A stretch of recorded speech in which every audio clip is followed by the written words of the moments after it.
verse, there's no dispute. He sees the black, thinks it's his own. But out here you ain't alone. A ship appears on his six.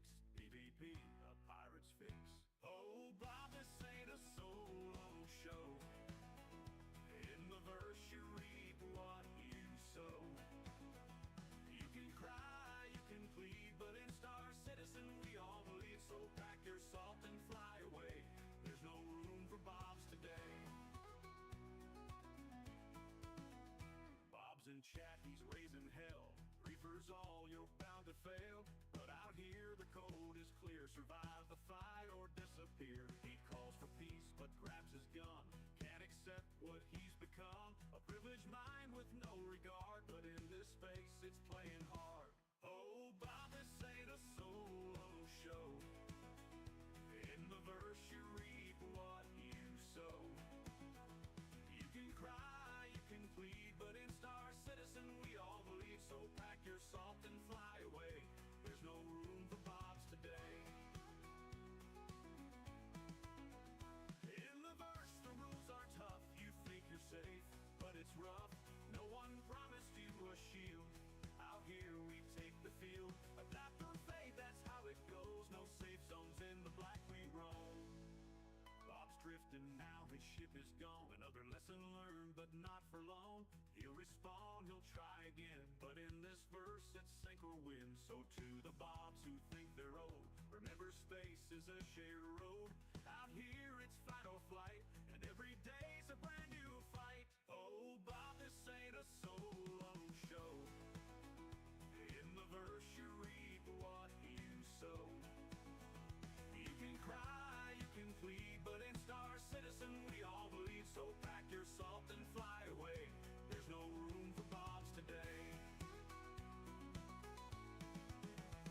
So Bob, take heed, it's time to learn. The verse is wild, no safe return. Out here it's live or die, underneath the endless sky. So change your ways or drift alone. In Star Citizen it's the unknown. No place for privilege, no place to hide. In this universe you can't just ride. So fly on, Bob, find your way. But remember, here we all must pay.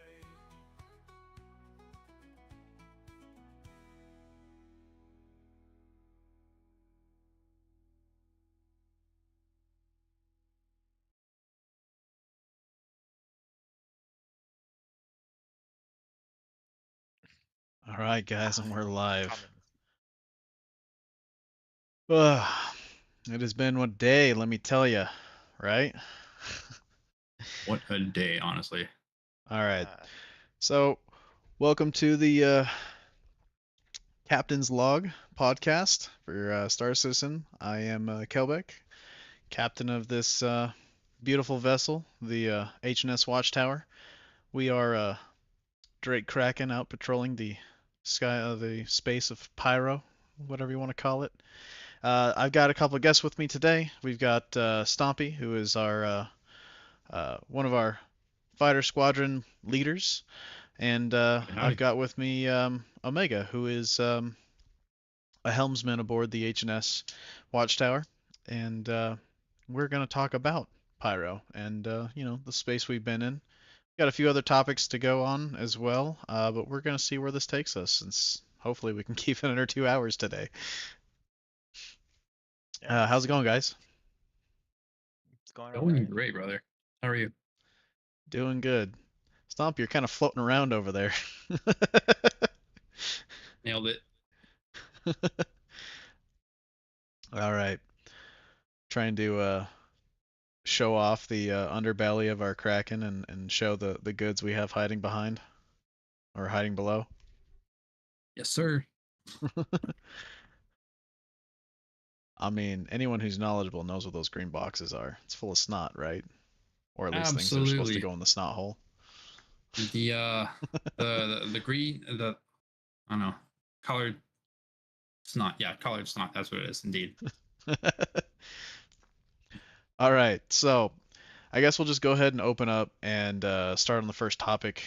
It was right on the intro. It's on the thumbnail. Pyro. The big question is, do we think it's going to be out before the new year? They have this month, next month, the month after. It's like 3 months, right? Before we hit January on the 4th month. I think that's where we're sitting right now. And actually, we're almost done with this month. We're on the 16th, so we're Yep. a little over halfway through. 2.5 months So, till January 1st. big question: they gonna make it, or are they gonna flop? Are they gonna push it over to Q1? Stompy, I'm gonna what do you call think? Q2. I'm gonna put Q2? my Fortnite money's on Q2 for sure. You're for it. Okay. Omega, what do you think? Uh, well, they are doing with the PTU servers. They are actually trying to push the limit on the server meshing.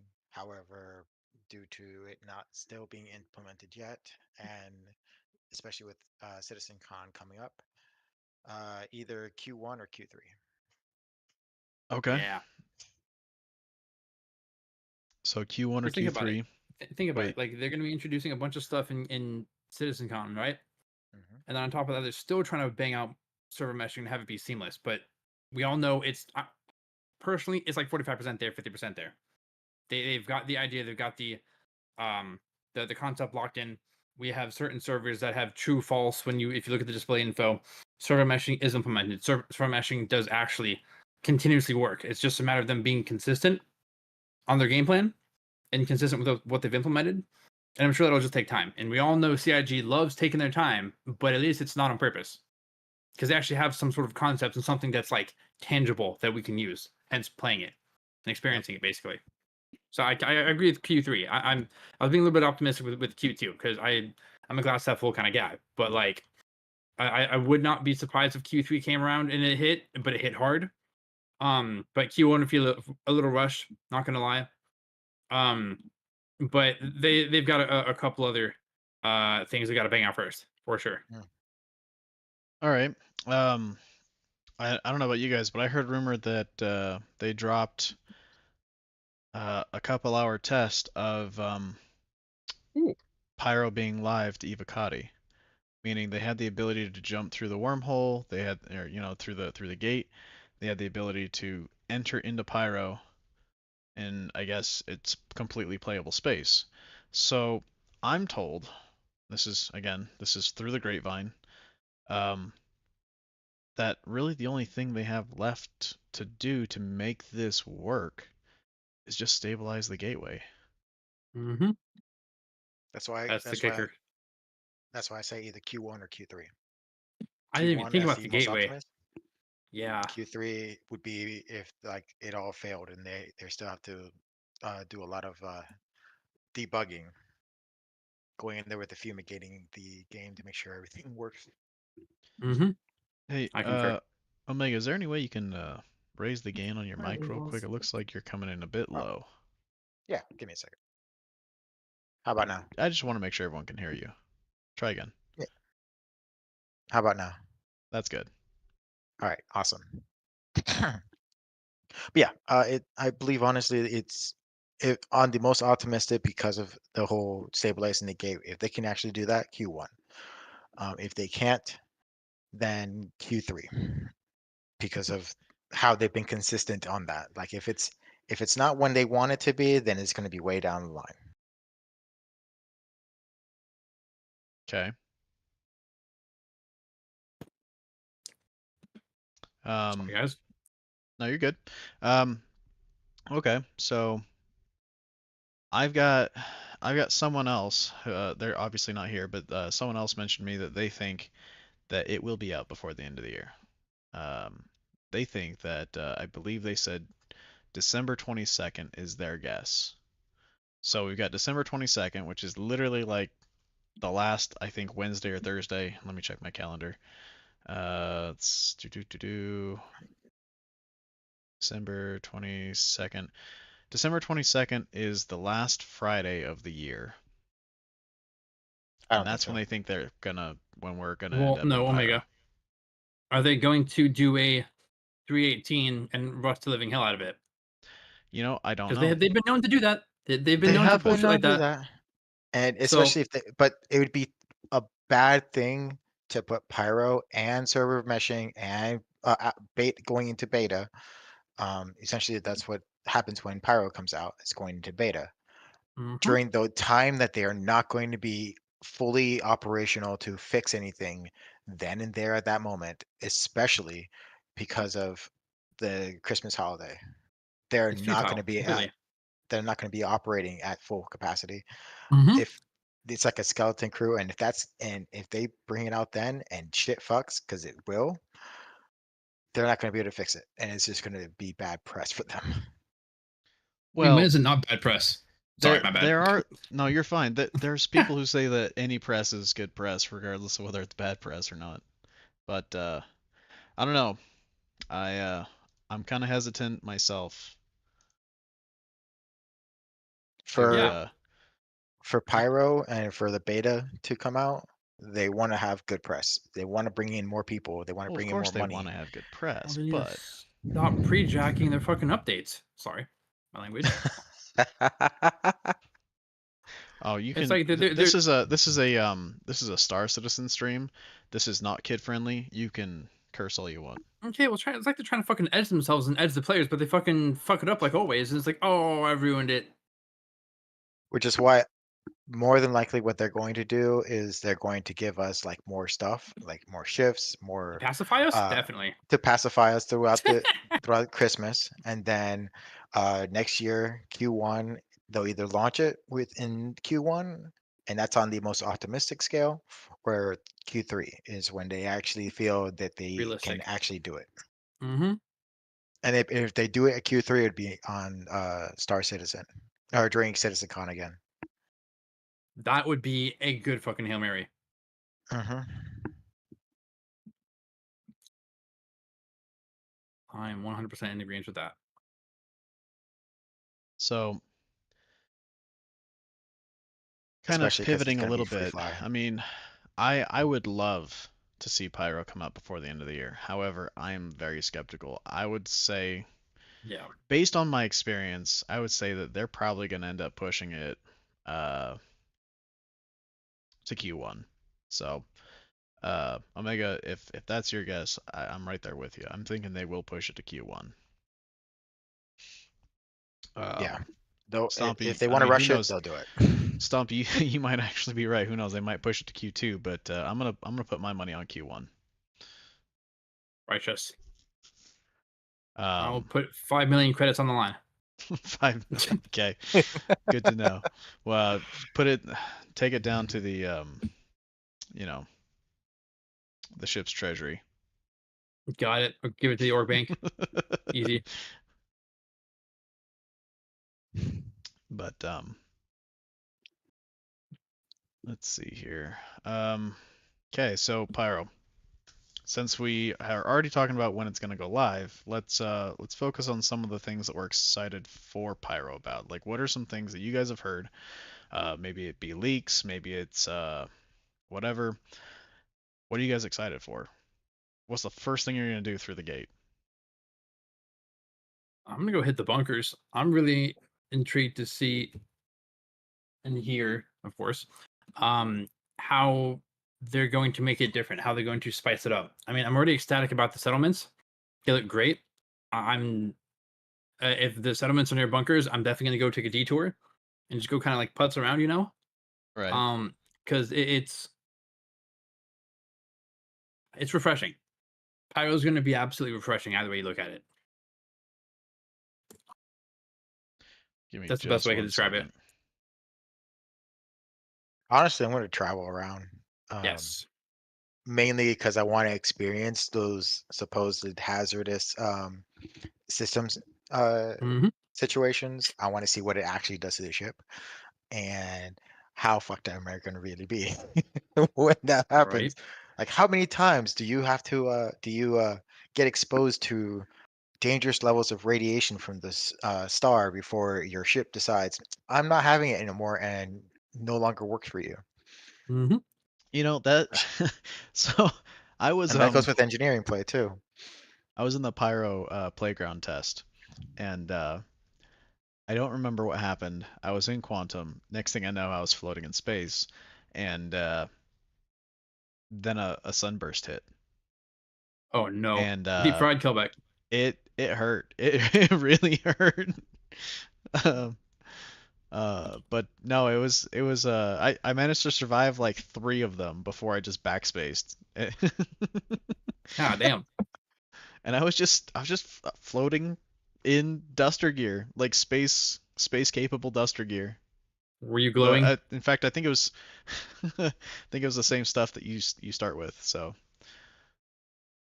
I don't know if it's a Nice. trait inherent to the duster gear or if it's you know, maybe the effect may be more electromagnetic than it is like damaging to the human physiology. I don't know, but it'll definitely mess up a ship. And I can tell you, however, uh, in my experience, if you get behind something, whether it be an Mhm. asteroid or a planet or a moon, when it goes off, you're good. If you can get into the atmosphere, you're good. Well, you're better.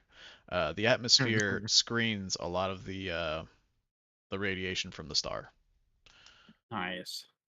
But that's my personal experience. I didn't get a whole lot of time to play in the Pyro playground, but I did have fun.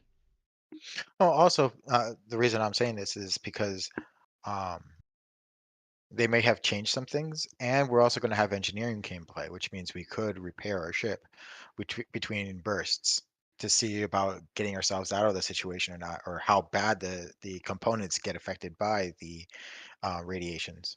So it's a big test for when operations have to be done, either defending our base or because eventually we'll be building our own base in Pyro, and Mhm. Yep.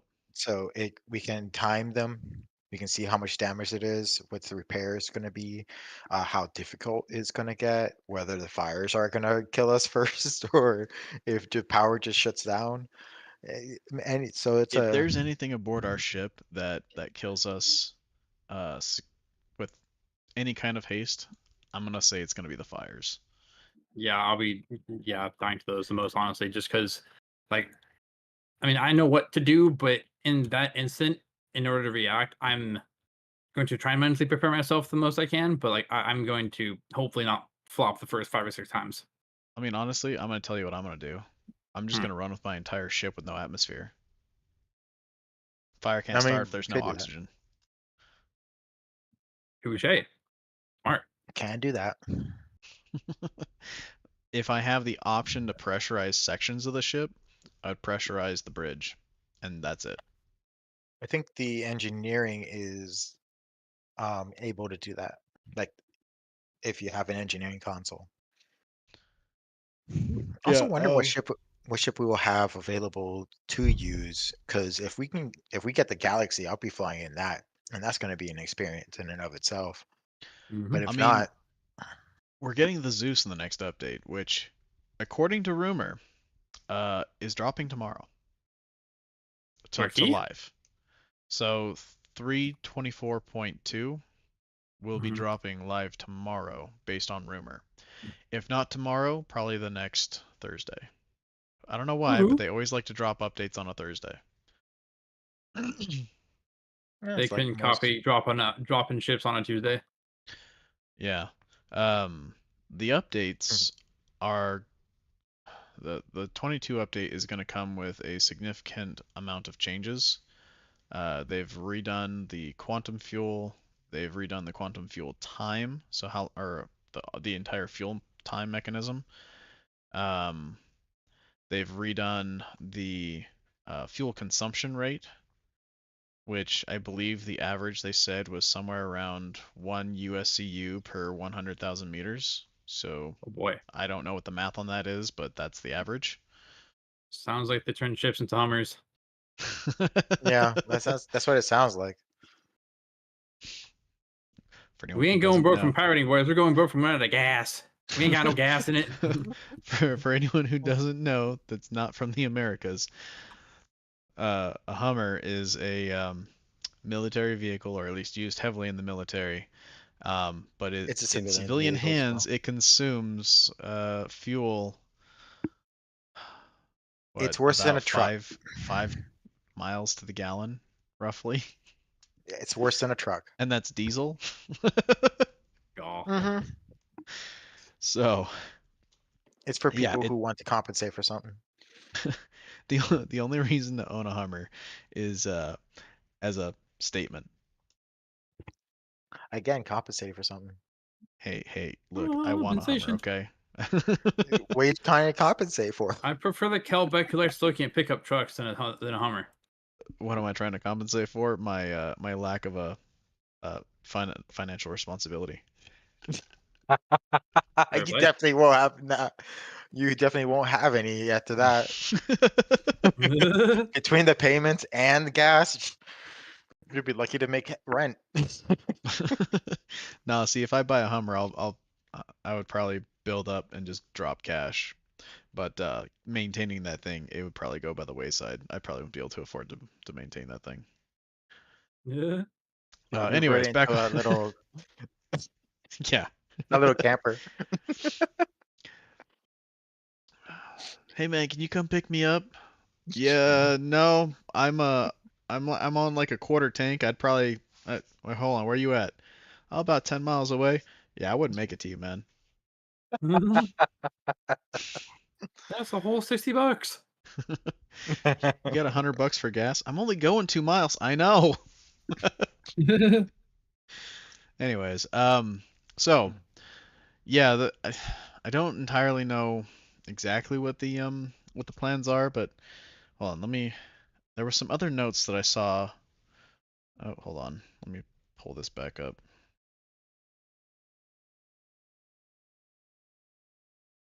Da-da-da-da, okay. And sorry, pulling up my notes. I just want to make sure that I touch on everything that's coming in the update just real quick. Where's my news? There it is.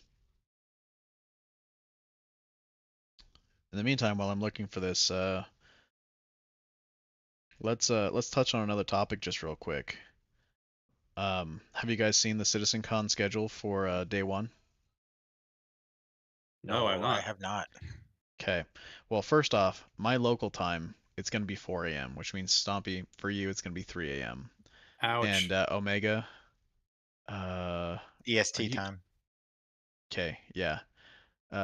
You're going to be fine. It'll be 5 a.m., 6 a.m. for you. So, you know, if you're an early riser, this will be like a wake up, pour a bowl of cereal, sit at your breakfast table, and watch Star Citizen all day long.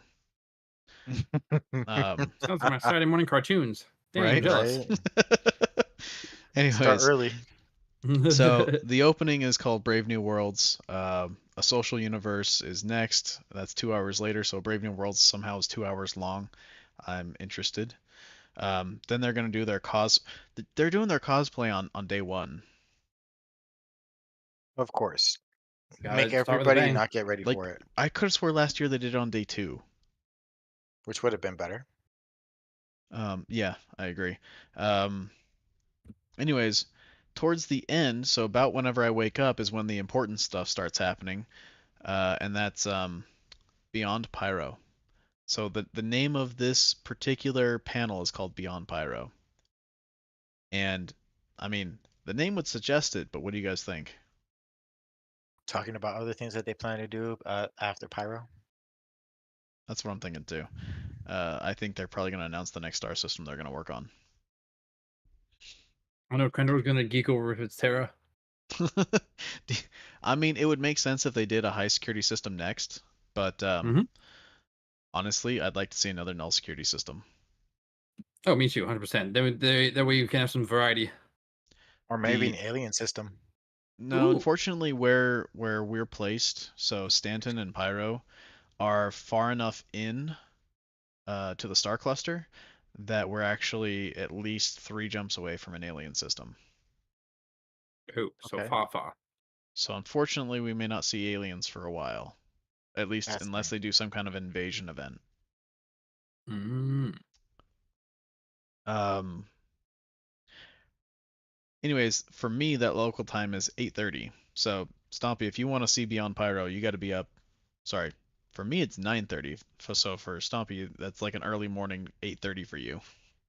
I can do that, but it's on a weekday, right? Or weekend? Sorry. The 18th, October the 18th. What is the 18th? Today's the 16th. Wednesday, Thursday. So Friday morning? Saturday? Friday Oh, Friday yeah, morning. morning. sorry, Friday morning. Oh, okay. I'm always good for the biscuit at work, boys. I'll be watching freaking Star Citizen while processing Right. loans. Let's go. And then an hour later after Beyond Pyro, so they're only going to spend an hour on talking about what's after Pyro. The next panel's redacted. They haven't said what the next Oh. panel's going to be. Ah, I wonder if Okay. it's going to be one of those wait and see ones where they just put it in there. I don't know, but I can tell you, Friday night, I'm staying up all day long, all night long actually, because the next panel for day 2 starts at 3 a.m. for me. Well, I work, so I'll be at Day work 2 during is most of this. Saturday?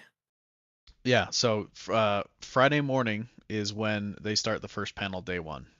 So for Okay, me, okay. it's 4 a.m. Friday morning.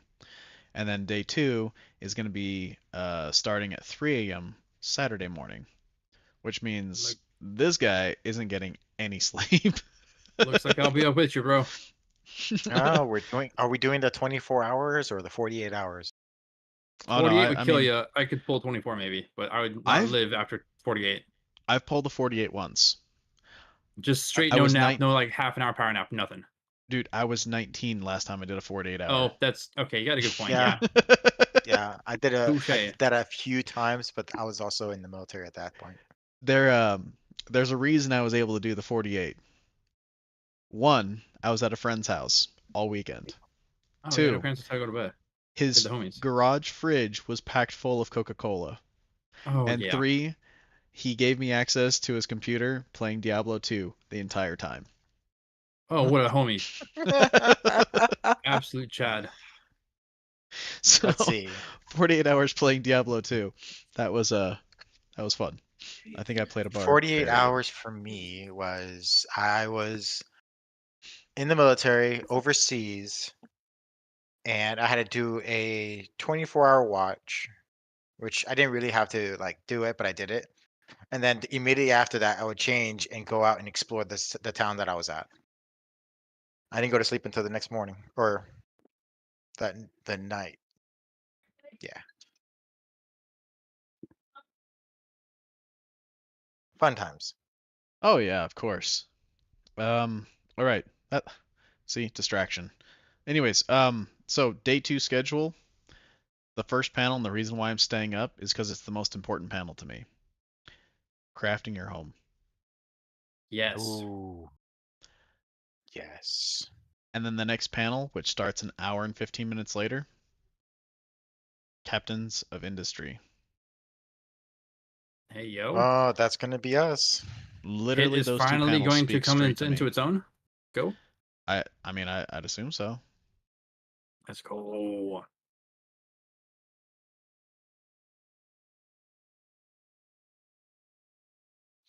We're gonna. And then Ooh, that also means that the Galaxy would be the next ship to come out. Ooh. maybe in those 2 It'll go with panels, Pyro. not only are I assume they're going to cover vehicles that will allow you to base build, new ones that they're announcing, like remember that trolley, the hover trolley, and the ground vehicle. I imagine they're probably going to announce those. And then they're probably going to talk about the process of claiming land and building a base. I don't think they've got everything ironed out yet. They've had a whole year to do all this, but I don't think they have all their ducks in a row just yet.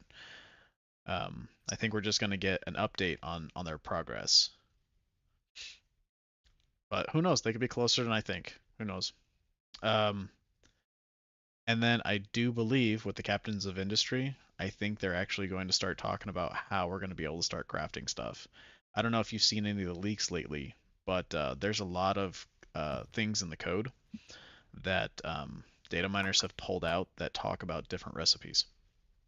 So they are definitely getting into the weeds with crafting. Recipes and blueprints. Yep. Stuff to work for and look forward to as like objectives and a challenge. Thank you, CIG.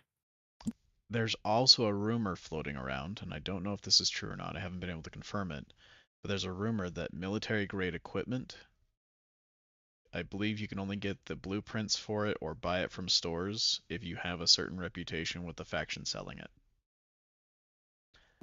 So wait, we can't be bad guys, pretending to be bad guys anymore? Oh no, we can be Oh no, we bad can guys, we but can do we whatever can't we have want. bad reputation, or like at least one of us can't have bad reputation with the people selling the good stuff. Fair. Okay. We could each do like, I'll make the if there's different sacrifice. factions. We no, well, that's the thing. If we each do different factions, we can each like we'll just rotate off like one person in the group is bad per faction. You know what I mean? Yeah, That way it's and not all one honestly, guy. that's how we're gonna tackle our blueprints too. So, I but love it. that's OPSEC, so we'll talk about that after the stream. True. Um. Anyways, then the rest of it is kind of inconsequential. I mean, they at 5 a.m. my time on day 2, they start talking about their path to 1.0. So there's finally a mention of 1.0. Look, man, Wow. Stomp, you can't be doing that. You're making me hungry, man. Bro, when my Puerto Rican girlfriend makes fucking dinner, I can't help myself, man. Yo. God damn, like when she cooks every once in a while because she works her ass off regardless, and I get to appreciate a Latina woman's cooking. Oy vey. Trust me, I know. I'm a Latino man and I cook good. Sheesh. I'm a fan of Mexican food, so both y'all can come to my place and cook me a meal. Yes. Well, I'm not Mexican. You got I it. don't know how to do that. I can make you Puerto Rican food though. That's fine. Same thing. Well, close enough. I'll put it that way. Close enough. Dude, I tried roll I'll pop add some yeha the other spices day, to it. bro. That was so fire. Mm-hmm. Oh man. Um, Sorry, continue. no, you're fine. And then the last bit of day 2, which honestly I could care less about, is the Atmo Esports portion of it. So Yeah. What are they gonna do? Just like a demonstration? Are they hosting like I assume there's gonna be like mini tournaments at CitizenCon, and yeah, obviously Admiral so Esports is hosting it. How have they survived? Like I'm just so curious about that. Atmo Esports, I mean, I imagine they're probably going to do it on a private server, so that way, a certain group Oh of people yeah. can't interfere with it. Oh, of course, and that's the best call. But I'm just like I'm curious as to, and I'm not gonna go to master modes, I promise. How the tricording and bicording that's been the epicenter of all flying, especially racing, where Oh, that's right. it teaches you so many basic skills. Last CitizenCon, we didn't have master modes. This That's is going to be true. the Yeah. first time with master modes that they're going to be doing a PvP competition. Yeah, Oh man. man, It's gonna be interesting. maybe I will watch this part. Yeah, like watching all the racers having to turn with Ugh. pitch instead of like the 45s and like doing crazy braking turns and like just oh man, I might actually watch that race too. Not gonna lie, we should definitely put it on the Well, I don't know if it's racing or if it's PvP competition. Or All I both. know is it's tied to Atmo Atmo Esports. Esports does racing. It'll be both. Both? Okay. I didn't If know they anything, actually it's did gonna be FPS in both. combat. Okay, that's awesome. Well, if you've seen their stuff with at least the ground side of things, Mhm. like I have not. Okay. the pit or anything like that, they usually have like either a whole no holds bar PvP match while they're like in a pit fighting against each other, or if they're racing, they don't discourage you from using weapons. Okay, because So I only know them from like when I got into racing with XGR, and Atmo Esports was one of their competitors. But it's awesome that they do groundwork, man. Honestly, holy cow. All right. So I'm on the notes now, and so back to the topic of what's coming in 3.23 3.24.2. Wow. Getting my numbers all fucked up. it happens. There's too many numbers. Too many points. Man, I gotta stop that. I'm saying way too much. Anyways, we just actually got a new PTU patch. It just dropped a little bit ago. I saw screenshots of that. There it is Okay, again. that's what it was about. I gotta stop that. All right, next time. The But there it is again.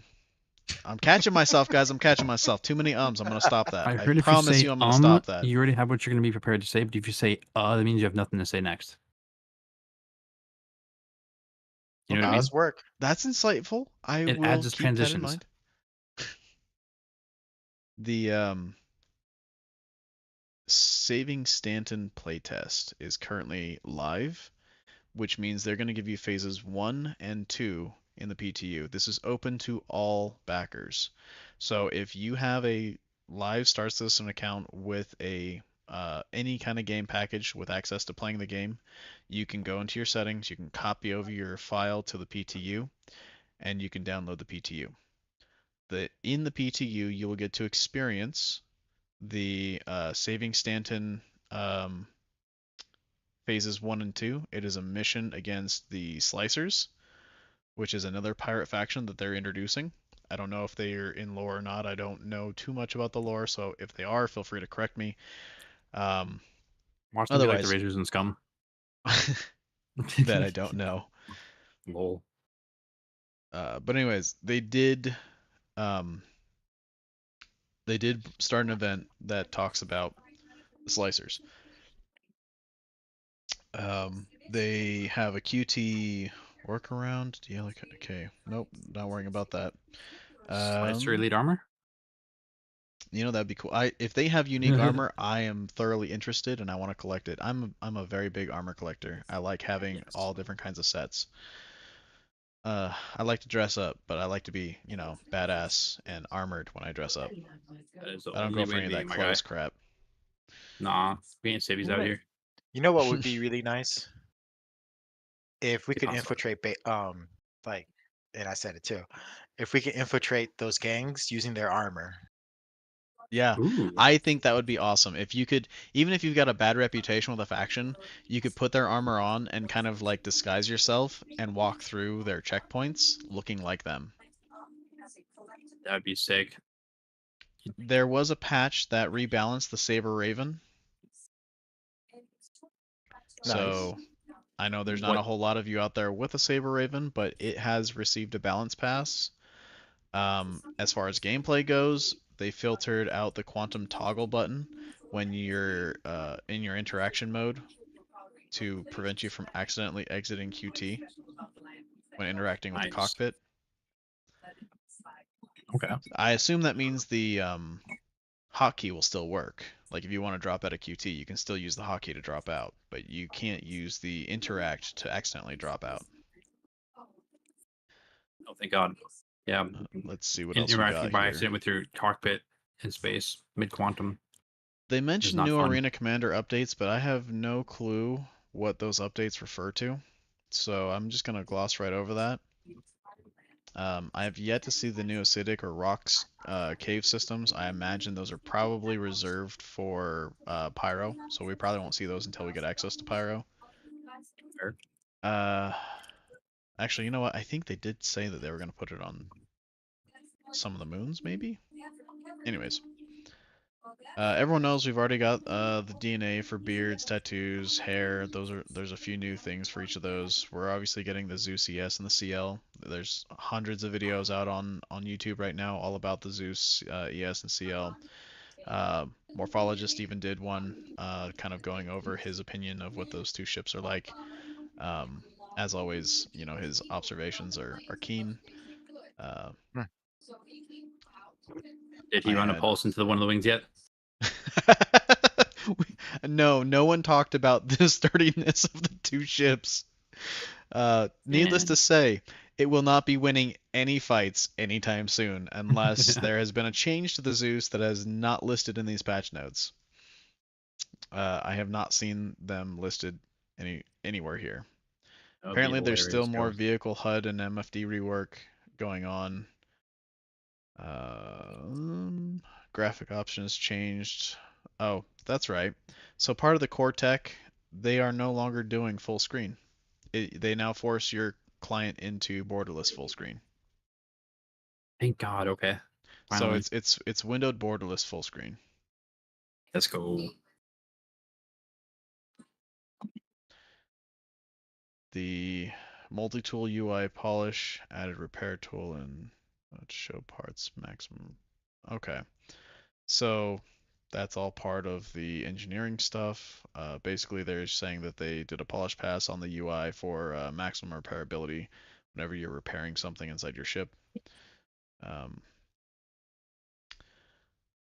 The Argo Atlas is now in-game ship shops. So you don't buy it from a tool vendor or from the cargo deck, which honestly, I think that's where it belongs. I think it belongs on the cargo deck. If you're going to buy one, it can be at any station in orbit of a planet and go to the cargo deck. I think that's where should the be like Atlas that. belongs. Yeah, it should be publicly available for sure. They claim Especially it's not 'cause a of the vehicle. They claim it's a tool, right? Every single time they talk about the Atlas, they call it a tool. It's not a vehicle. It's not a ship. It's a tool. So don't So it go should putting a be. tool in the ship shops, right? Yeah, Do seriously. not have the Webster dictionary, and does that not apply? No, Yeah, they I'm do really not. questioning some of their development skills at the moment. I'm questioning how many brain cells they have. Um, I can answer that Stomp- for you. Not many. Stompy, this could be interesting news for you. The Hit me. F7C Mark II is also added to the ship shops. Good. You think That that's makes 100% sense. Yes. You think that's a good change? Okay. Yeah, I honestly think it's completely fair. I mean, you can still buy the Ghost Mark One, and that's why the Hornet Mark One, and the whole Hornet series in ship shops. RIP not being able to buy Mark One Ghost in the RSI store anymore, but I think it was about due time because it's not been forgotten, but it's been very, very glossed over. And so once that limelight kind of bleeds out for release ships that have been monumental and transitional per se, they definitely do have that what's it get kind of like, I'll call it a half-life, a ship half-life of being paid for, basically, whether it be cash, in-store credit, or eventually into AUEC. So good, I'm happy about that. All right. Here's another thing for all of you F7C owners.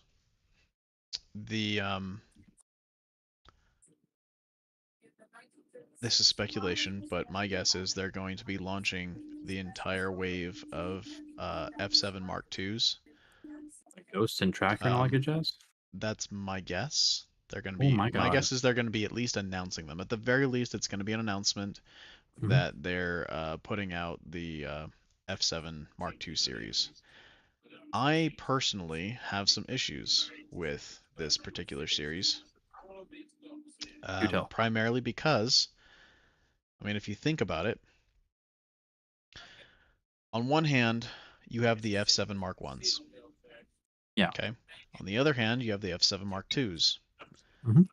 Now, once the Mark IIs come out, what is the function of the Mark I's? It's a fighter craft, right? It has outdated hardpoints. It has outdated shield and other module slots. The F7 Mark II is obviously a superior model to the Mark I. Mhm. So are they going to leave the Mark I's in the game? I Or have are an they going to argument. replace the models? My guess is they're going to just leave them in the game, and they're just going to leave this floating trash in their game code. Hellbeck, it's definitely one of those if you know kind of things, because if you've flown a Mark 1 since the Mark 2 came out, and master modes, of course, the Mark 1 still flies in atmosphere a million times better than the Mark 2, albeit because of its wing design, right? The Hornet Ghost Mark 1 is still busted in acceleration. It will still Yeah, but be that's undetectable. coding though. Yes, but I'm just saying there are certain perks that are on purpose and not on purpose to the Mark 1. Yes, it has less DPS, less hard points, but at the same time, if you're experienced and you have a flock of them or pack, I mean, Hornets are still deadly in a pack like a bunch of wolves, either Mark 1 or Mark 2. I don't Now, know, if you want man. to run a whole pack of Mark 1 ghosts and you exhibition against like 4 and 4 Mark 2s, I'm really very curious to see, depending on the pilots, to see who come out on top. We could But do see, Mark 1 that's ghost versus Mark 2 ghost. Boom. but that doesn't depend on the ship. It depends on the pilots at that point. I But at mean, the same time, certain gimmicks that the ships have are going to give benefits and downsides, but it is really comes down to the pilot.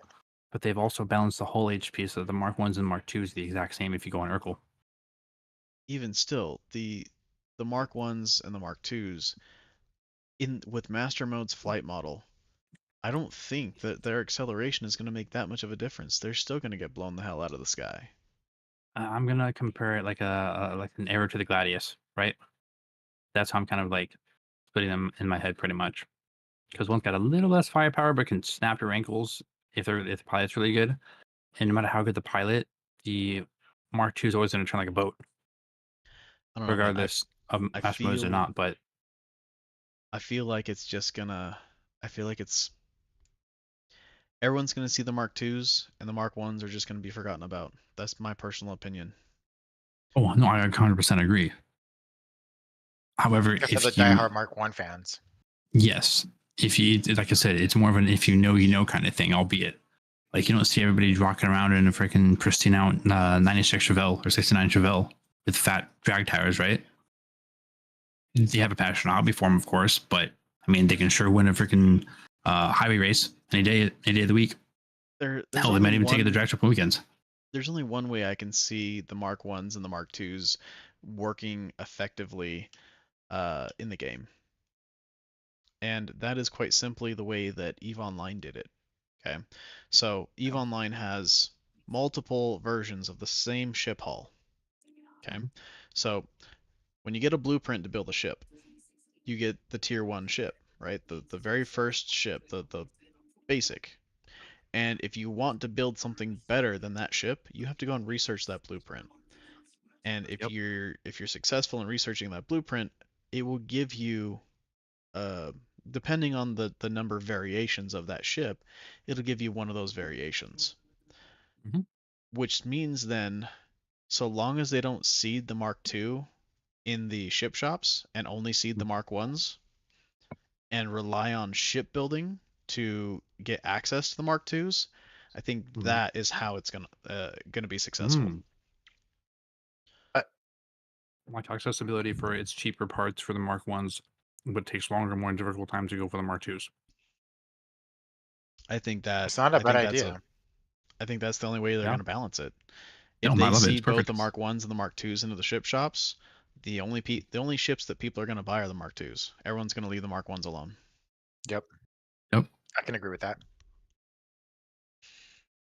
So, that being said, has anyone seen any data on the new Mark 2s of the different variations? No, do you have links? No, that's why I'm asking. I've seen what's it called? I've seen teasers on Reddit. Let me see if I can find one. Hold on. Your the top of your head looks amazing. Thanks.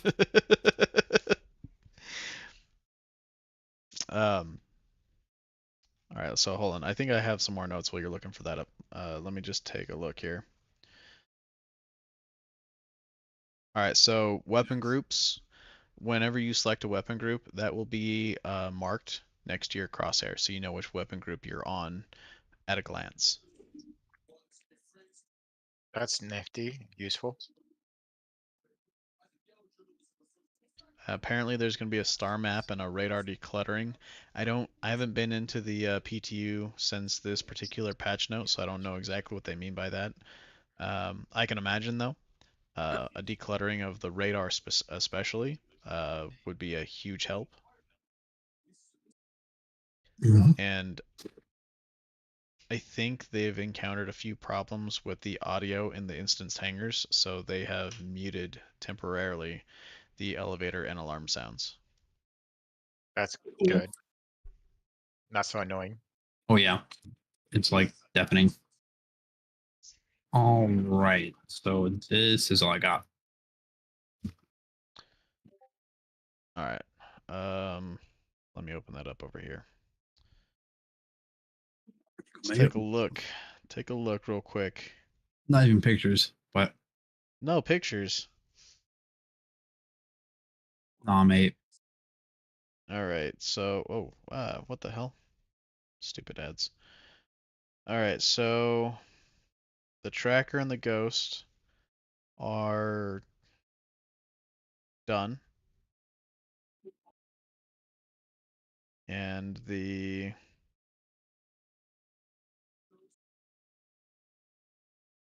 M? Oh, the Super Hornet. The Anvil Hornet F7CM is the Super Hornet, right? I believe so. Stompy, can you confirm? Is the M model the Super Hornet? Yes. Okay, so that means that the Super Hornet will be done next month. So they have 2 ready now, and they have the Super Hornet ready next month. Just based off of that. And let's see what they're saying here. Till I can get the F7C Mark II.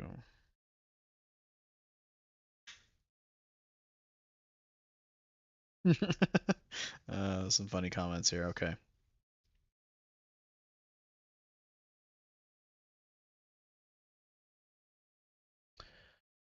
All right. So yeah, I mean, that's not a whole lot of news. If you go to the tracker, you can see kind of what we're looking at here. Basically, just go to the teams and I don't believe these are committed to the deliverables just yet because they haven't committed it to a patch update, but it is in the team sections under the vehicle content North America.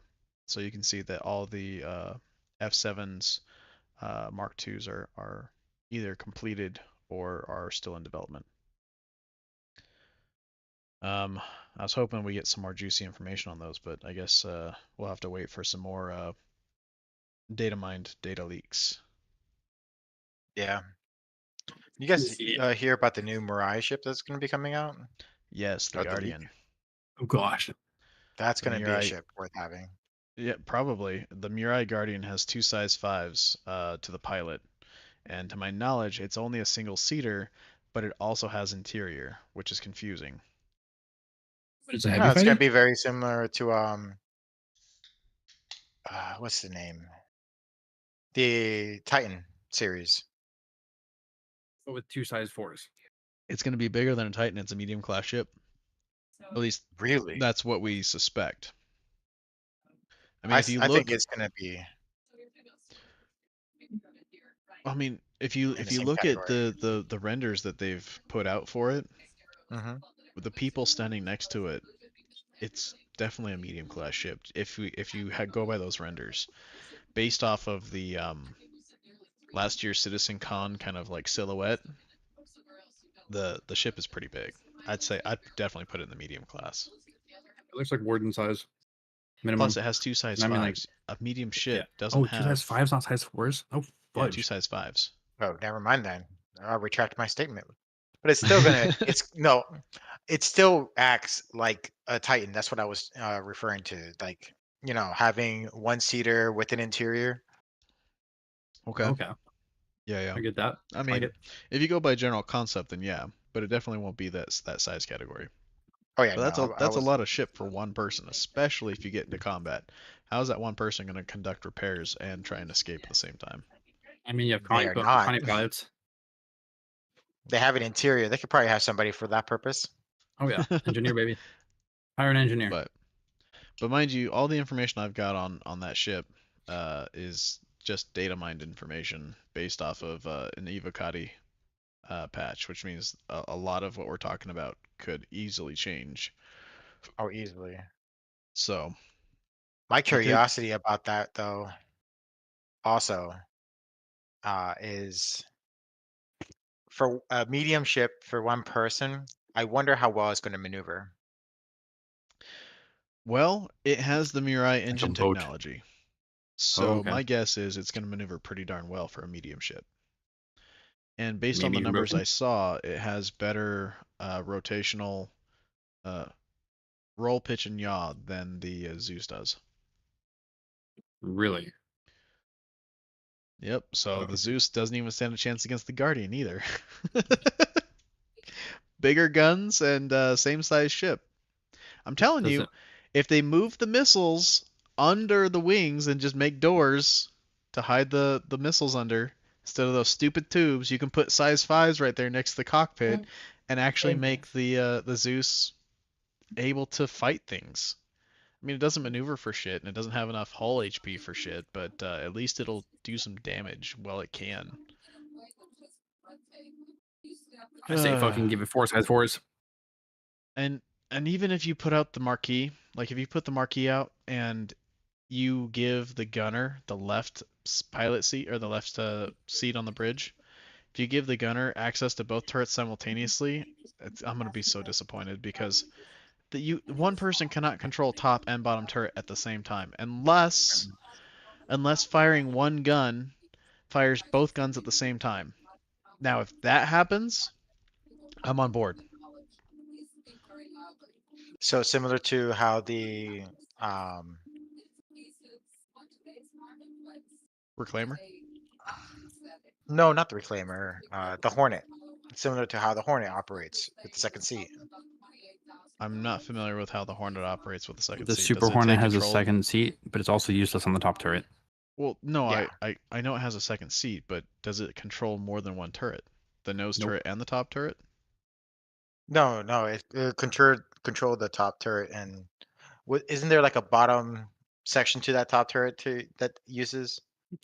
If Not the that I know Hornet of. had a bottom turret where the engines are, and it, like under the undercarriage with the twin fan blades, oh my god, it'd be gross. But no, unfortunately not. No, Hmm. so anyways, I believe the Reclaimer has the ability, if you can take control of the remote turrets on the ass, if both, basically all guns turn, right, to your reticle. So even though you have perspective from one gun, all guns will turn to the best of their ability to align with your reticle. If they do the same thing with the Zeus and make the Zeus fire both turrets, regardless of which position you are viewing from, I will probably be on board with them with them allowing just one seat control the guns. Otherwise, I would rather have the guns separated between the two seats. I like it. I like it. Yeah. But I mean, even still, you need more hull HP. The Zeus does not Mhm. have enough hull HP. I haven't looked at the numbers, but it feels like it's weaker than the Freelancer Max, which is the most comparable ship to it. The Freelancer Max has more firepower in terms of pilot controlled guns. I believe the missiles are roughly on par with each other. I don't like the fact that the Zeus's missile racks are bespoke. I want to be able to change my missiles out.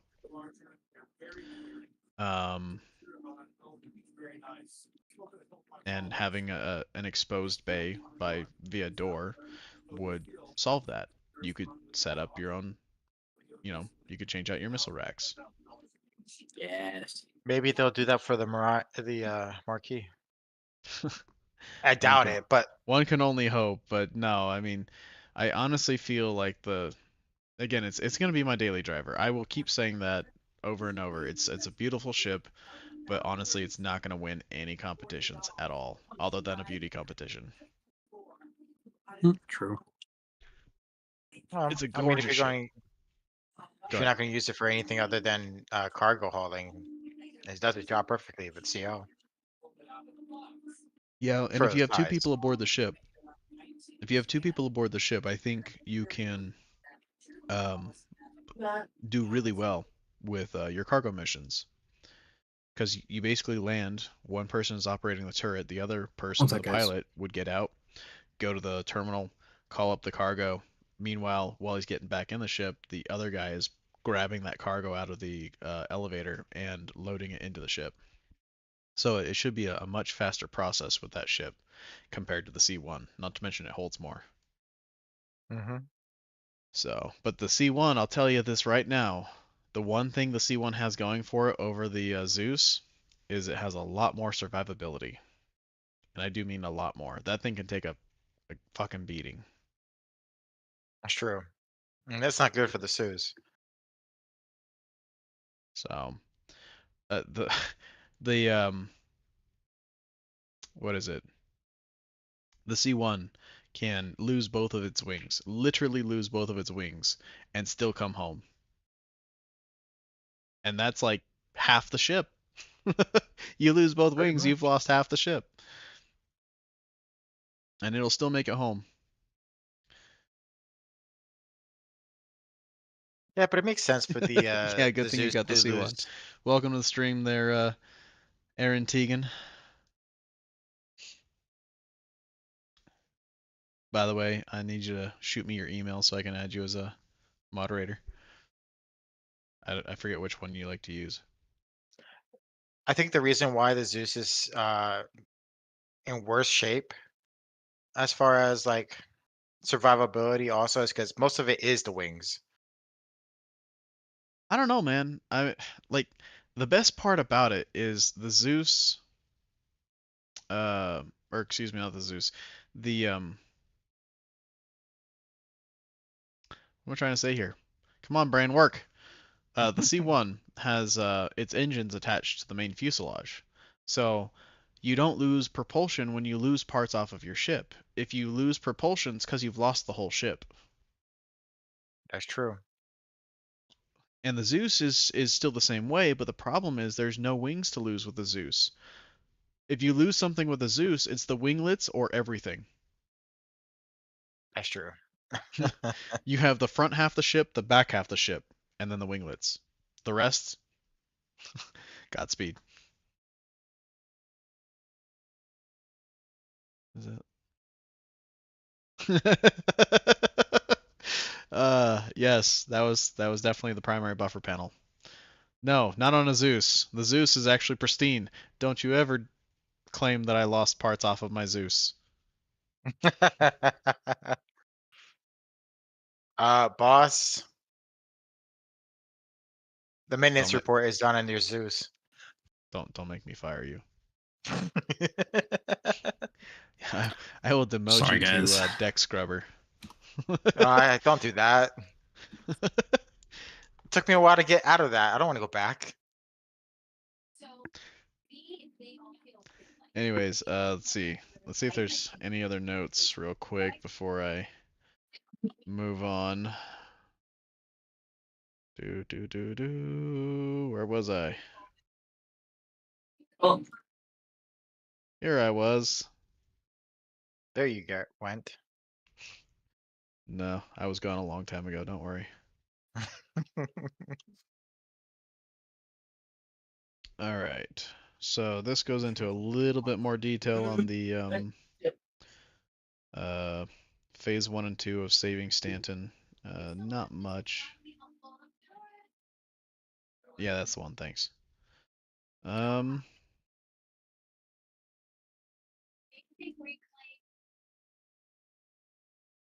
We talked about the elevator alarms. Here is another one. They're doing a flight tuning and archetype balance ongoing during the PTU. I don't know which archetypes they're changing. It's not specified in this. I'm not reading the complete patch notes, by the way. I'm just reading the bullet points. Character DNA, Verico. Okay, Zeus. I think that's all the important stuff. Oh, here we go. They also added the Mirai Pulse, the Medevac, and the Argo MPUV tractor into the ship shops, along with the Saber Firebird. Nice. Saber Firebird can now be CCU'd over. Here's the other thing, by the way, guys. For those of you that have the F7A and you want to upgrade to one of the other F7C models, don't do it. I strongly recommend you do not do it, because there's a very good chance that you're not ever going to get that back, even if you melt it and try and buy it back. So, if you are going to go and get one of the other F7C models, the Ghost or the Tracker or the Super Hornet, I strongly recommend you use something else to CC you up to that. But don't use your F7A. Your F7A, at this particular point, until they come up with some other path to get it, is basically a collector. Yep. Oh, they adjusted ground vehicle emissions. So I'm actually interested to jump in and test those out. I want to see how close certain vehicles are detectable. That's something that's very important, especially if you're going to be running ground operations in Pyro. You want to make sure that your, storm AAs and medevacs and stuff are not detectable by ships. Or not easily detectable in any case. I mean, ideally, we don't want vehicles detected outside of a kilometer, right? A vehicle should not be putting off so much EM emission or cross section that they should be detectable outside of that 1 kilometer range. Um, it would be nice if their detection range was somewhere in the area of, I don't know, 500 meters. I think that's fair. I think I think the largest vehicle being the ballista and the storm tank, not the storm tank. Is it the storm tank? Yes. Um, should be somewhere in the 500 to 800 meter range. I think that's fair. I think that is fair. I mean, considering the bespoke what is it? Size 4, size 5 cannon on the storm tank is able to like 1, 2 shot fighters out of the sky. And then not to mention the what is it, size 7 torpedoes that the ballista is able to leverage against anything that comes into its airspace. Jesus. All right, let's see. Moving on, we've got tweaked weapon pool sizes and added engineering buff to some vehicles to fix weapon power defects. Okay, I didn't realize we had weapon power defects.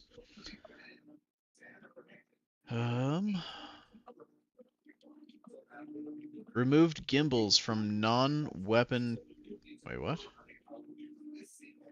Okay, interesting. Apparently there were gimbals attached to your Mole and Nomad and Caterpillar for devices that were non-combat related, such as your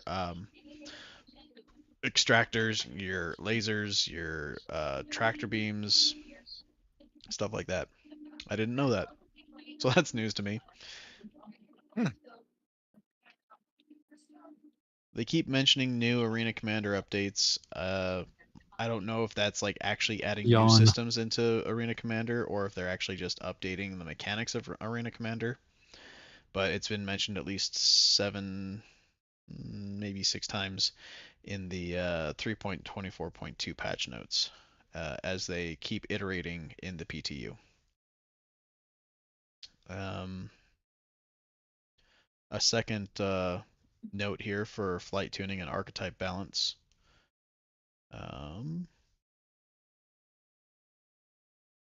Stability and bug fixes were a priority. Apparently they're now identifying. Oh, no, it's just that one patch note. I was going to say, apparently they're now identifying how big the servers are whenever they launch these patch notes. Oh, nice. But no, it was just that one, and it was set to 100, which we already know, so there's that.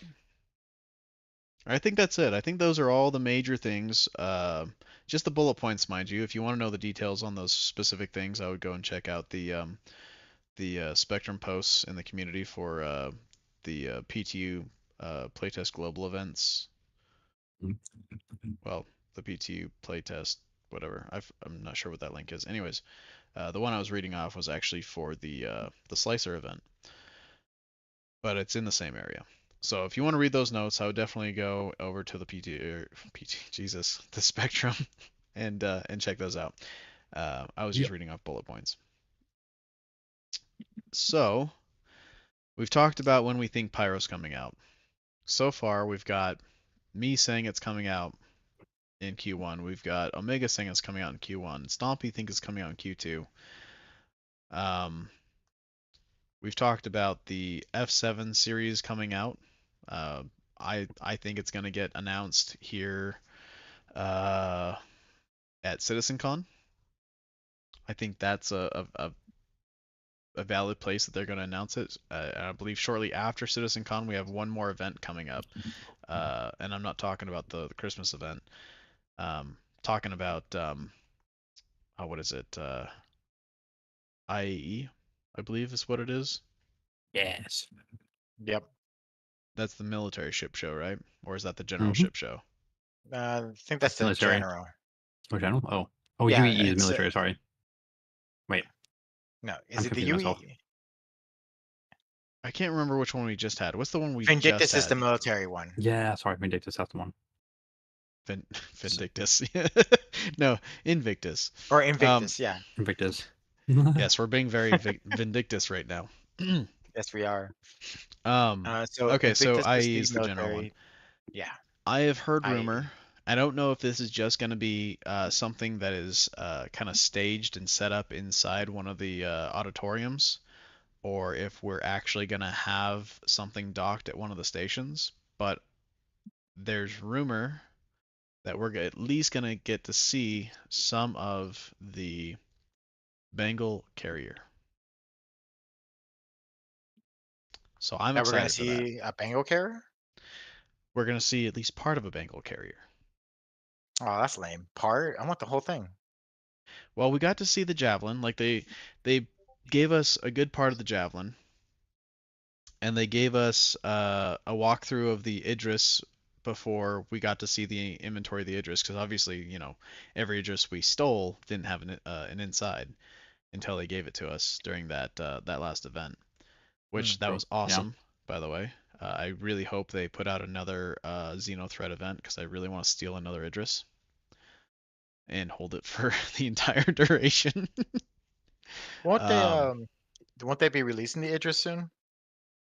No. I mean, yes and no.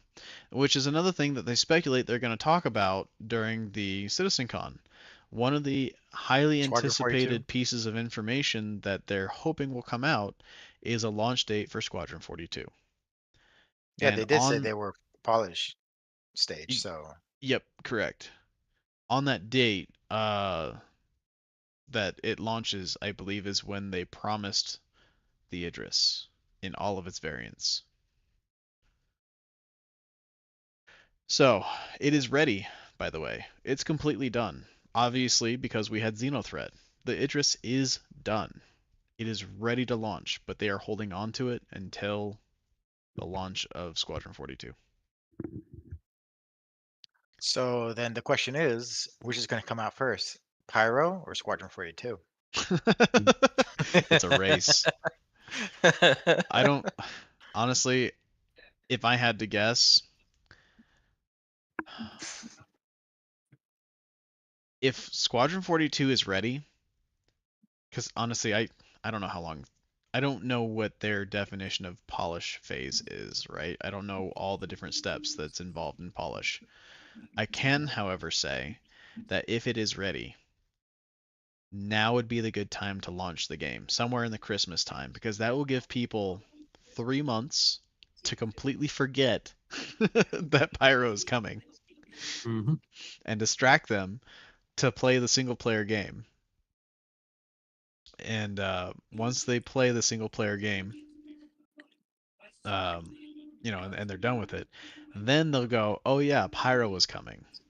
And then you'll have, one successful game, we hope, backing a more than likely chaotic launch of Pyro. So if I were them, I would probably launch Pyro first, and then launch Squadron 42 after. Just to kind of recover your players from the disappointment of the chaotic launch of Pyro. Yep. Because we all know it's going to do that. In a nutshell, pretty much. But what are your guys' thoughts? Which one do you think is going to come out first? I mean, Squadron 42 has been in its, in quotations, polished phase for a hot minute, so I feel like Pyro's going to come first for sure, and then they'll release Squadron 42 at Christmas next year. Squadron 42 has been in polish phase for 1 year. Mm-hmm. Now, if you look at other games, usually when you get into like AAA titles and they do a closed beta test, that basically means that their game is feature complete and all they're doing is trying to polish some of the mechanics inside the game before they launch. So I don't know if you've noticed, but from closed beta to launch of the game is usually somewhere around that 1 year mark, either Okay. up to a year or just shy of. So who knows? We might get Squadron 42 sooner rather than later. That being said, um, I don't know, man. I think we are probably going to get the Polaris announced as flyable, and then we're probably going to get Pyro, and then we're going to get Squadron 42. I can see that. That's the order that I see these things coming. What do you think, Omega? Yeah, I can see that. Especially since the Polaris is going to be out at CitizenCon. I don't doubt it at one bit that it won't come out later than that. Do you think it's I'll put ready? credits on that. The Idris Yeah. or the Polaris, yeah, it's been. They would have released it sooner, but they had an issue with it that they wanted to double check on it or something, and they delayed it that way. But are you sure? Because remember, the last time we saw it, it was just a shell. We didn't have an inside. Do you think they're Yeah, done with that's the why they inside? delayed it. But do you honestly think that the inside is done? Yes, Okay. I Shall see. it's going to be one of those things that they would hold back to not be leaked for sure. But I do believe that it is done. It's been something that has been in the works this entire time. They wouldn't be making new stuff without at least having most of it done, especially when they were planning on it. Okay.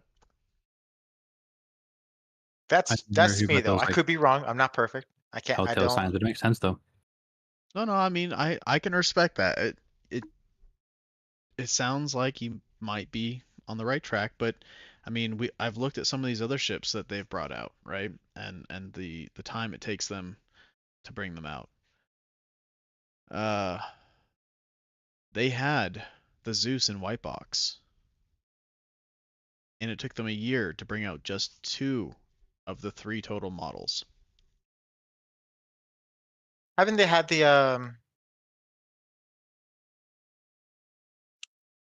Polaris out though already? It was just without an interior. No one can use it. Get into it. Well, if you remember the last event, um, the one we slaughtered the name of, Invictus. During Invictus. Invictus launch week, we had the Polaris fly by. Yeah. So So all we had was an exterior model. they had it ready. They just didn't polish the interior. Well, I don't think So the right now interior they was. should. I don't think they even had an interior for it. I think it was just a shell, which means they would have to go through white box to put an interior into it. Then it would have to go into gray box to put all of the you know uh, textures and bump maps and whatever else they do. And then once they get into polish, then they got to add all the lighting and mechanics and stuff like that.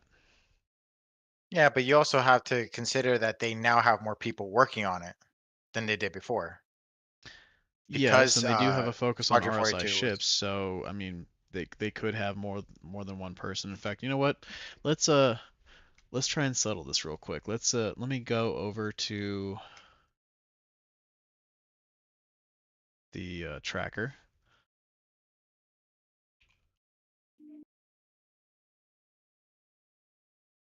Pulling up the tracker just real quick.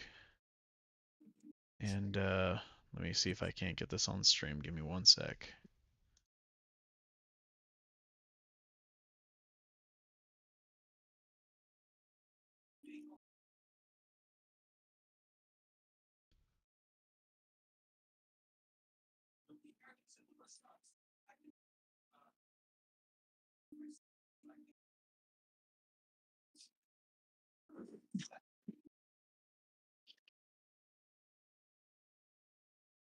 Well,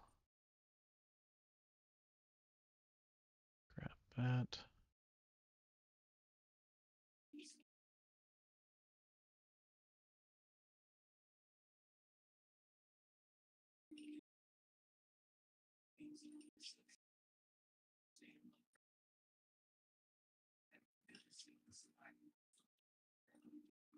Okay. So here we go. We've got the tracker. Let's see if we can't find the Polaris.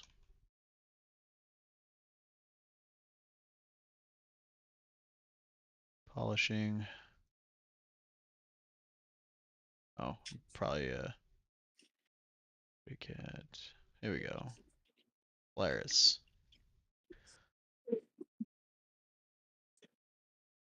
Polaris, according to their tracker here.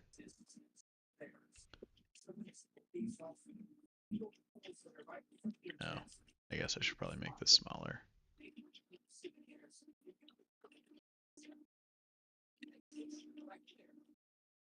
That works. Okay. So yeah, according to their tracker right here, it ends this month.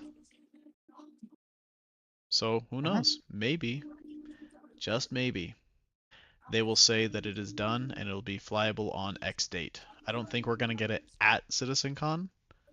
I think we may get it for the next ship event though.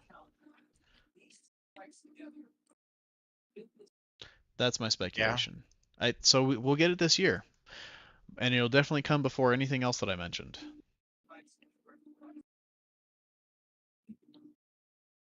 I don't know. What do you guys think? I'm thinking Citizen Con. It could go into the other one. There's no. It's gonna be very soon. I know that for sure. No doubt in my mind. Just we'll see how soon. Well, let's see. We have been up for an hour and a half. Is there anything else you guys want to touch on? Any topics or points of interest that you have seen, or maybe some leaks that you want to talk about? Looking forward to that Mark II Ghost, man. I really am. You think a 2500 Mark II meter Ghost? stealth range. You think that Ghost is going to be a major contender in the fighter realm? Well, yeah, with how like with the amount of Hornet Ghosts when the well, actually no, I don't know. I have high hopes because the Hornet Ghost Mark One was insane once people realized its abilities. Especially with the thrust. Now the thrust could, albeit, be a hindrance in that sense because the Mark II doesn't have the broken thrust that the Mark One does. So it will still be viable.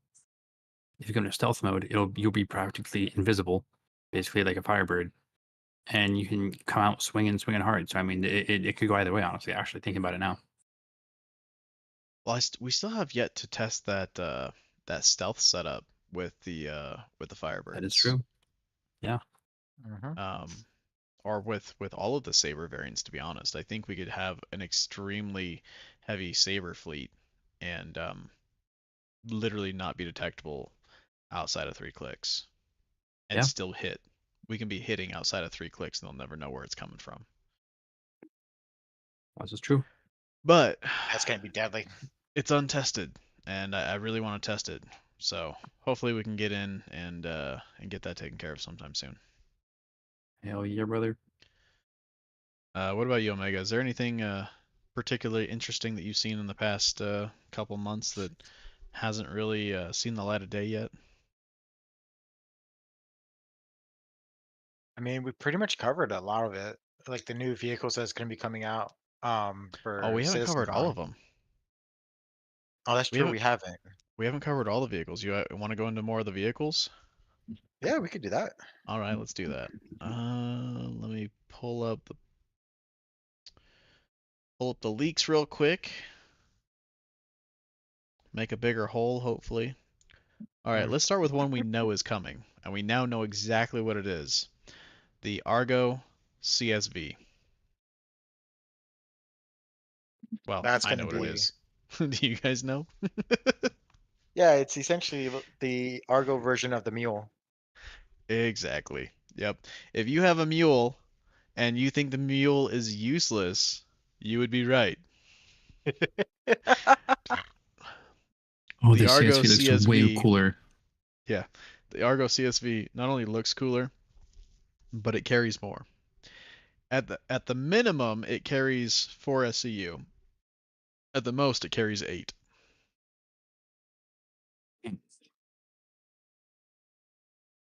Look, blow my nose one sec. You blow that nose, go get it.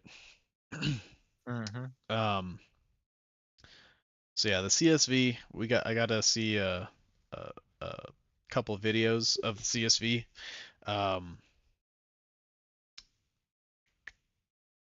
In the leaks channel over on Pipeline. If you're not on Pipeline, it's a good Discord to be a part of if you definitely are interested in these leaks. I probably should have put spoiler warning somewhere at the start of this. Whoops. Whoops. Oh Uh, wow. hashtag don't care. Hashtag we've gone too far. Precisely how far is too far? Will it ever end? We will never know. Anyways, moving on. The CSV is a four-wheeled vehicle. The four wheels on the CSV are basically drag slicks, but on all four wheels instead of just the back two. Hell yeah. Like they're pretty damn big. Um, and you enter and exit the vehicle the same way you would the mule from the front. You know what it looks like? Do I? Oh yeah, I do. No. I'm saying I'm comparing it to something. Do you know what those little like four-wheeled vehicles that like taxi planes out onto the runway sometimes? Yeah. Yeah, it looks like one of those. Hold on. Um,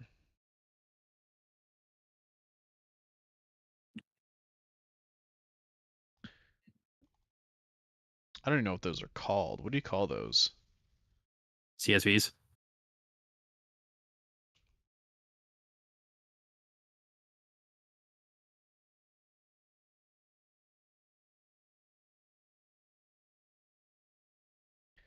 So,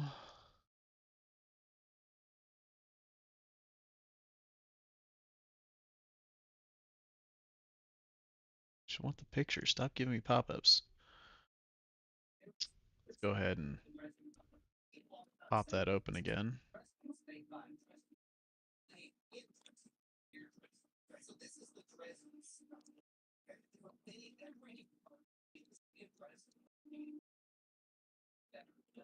So here is the thing he's talking about. This is an aircraft tug. I don't know if that's actually what they call it. This one says Eagle Tugs Aircraft Tugs Eagle XL30, whatever. This has two-wheel turning. I will tell you that the CSV does not have any wheel turning. Instead, it operates like a tank, and one side turns and the other side turns, and you can turn them independently of each other, so you can turn that way. Anyways, yeah, long story short, let me see if I can find.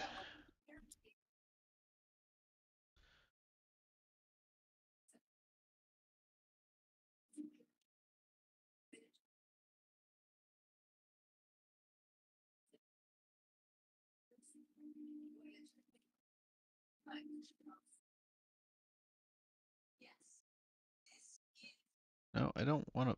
Oh well, I guess we're getting a video. Give me one sec. It's video time. It's not the video I wanted. It's the video you deserved. It's not what I wanted. Go away. Okay.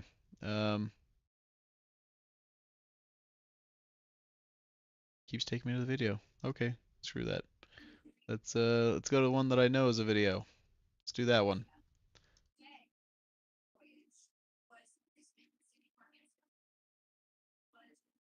That's kind of big.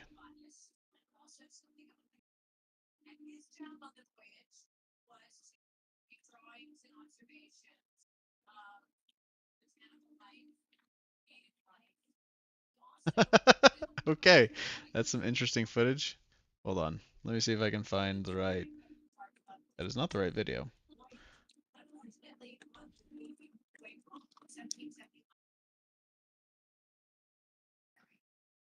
They talk about the pipeline link, but then don't show it. So is it this? Spoiler. Pictures. Give me pictures. That's all I care about. And an ad. Never fails, guys. Never fails. Skip ad. Yes, I understand. No, what the?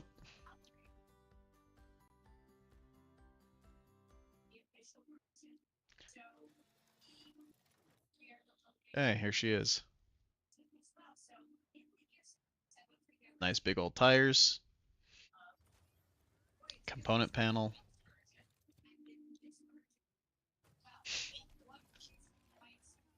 Gotta love them fenders. It honestly looks like you can store something underneath it too, but I don't know. They don't really show you underneath the vehicle.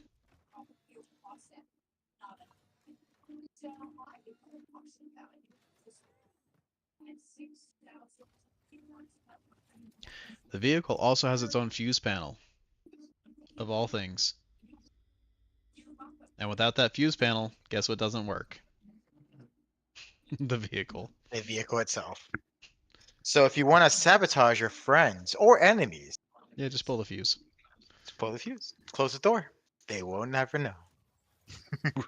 They will never know. It's like magic.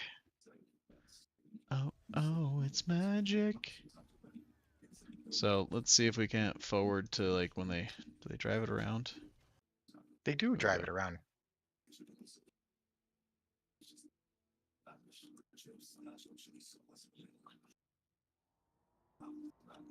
So yeah, it operates very much like a tank because, you know, again, the wheels don't turn traditionally. Oh, they do. Never mind. I lied. Front wheels turn, but only a little bit. It ain't the best, but it's not meant to be the best. The other thing that bothers me though is your cargo is sitting right over that back axle, which technically isn't even an axle. It's independent suspension. Think So, of it like a truck. I mean, my concern is it's gonna your load is gonna be tail heavy. Probably. You're gonna But end up. it actually has like its own little slot, so it can only hold one SCU, like 4 SCUs worth of cargo. Well, 4 is the minimum, but it could also be an 8. Yeah, if you stack it, yeah, if it allows for stacking. So, Something to test. yep.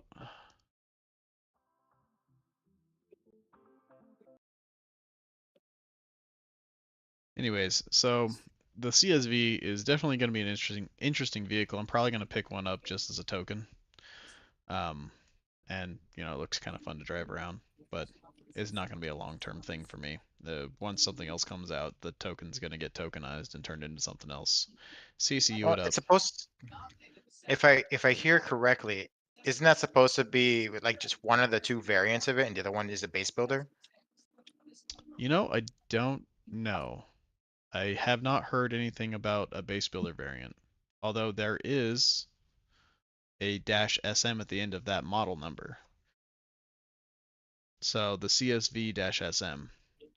Mm-hmm. Let's see. Let's go find some more leaks. So going back in the pipeline,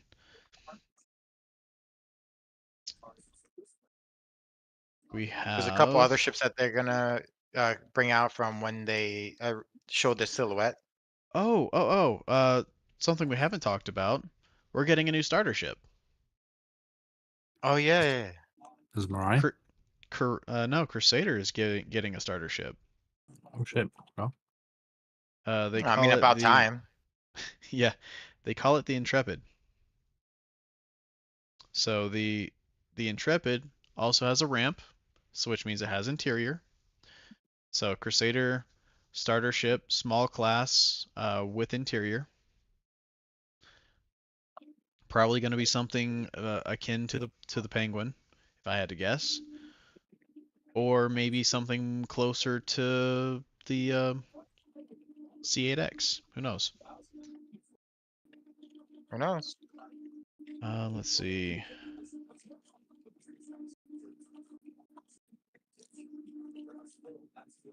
We have we have a Luminalia leak for weapons. Oh, Yep. We have a Karna rifle that's going to be green and red. nice. We have, I believe, a Gemini pistol that's going to be green and red, the LH86. No, sorry, blue and white. Ooh. Blue and white for that. I Do we have misread a that. link, Hellback? What's that? Do we have a link? I do not. This is straight off the Pipeline Star Citizen Leaks channel. Oh, sweet. Let's see. We have a BR2 Luminalia shotgun, blue and white. It looks like the Luminalia colors this year are blue and white mostly. So any My two weapon favorite that they colors. have listed here is going to be blue and white. So a Coda pistol, an LH86, a BR2, That'll be nice. blue and white short. Looks like they might have two different variants of the Luminalia LH86, both blue and white still. Boy. I don't know. It's all in the code, so I could just be reading two different sections of the code for the same product. What is this?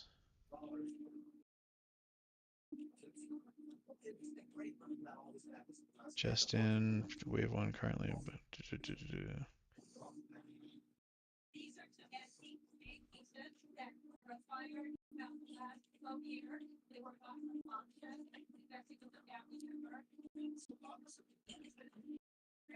Mode, once you get into the hovering.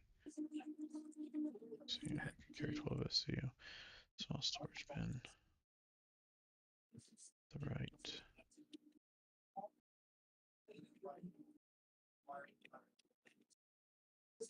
Oh, okay. So, for those of you that remember, whenever they demonstrated the big UGFs, the underground facilities, the huge ones, Yeah. they showed hover trolleys that you could put cargo on and stuff like that. They're already in the game. For those of you that don't know, they're in the game. You have to go find them at the... Where are they?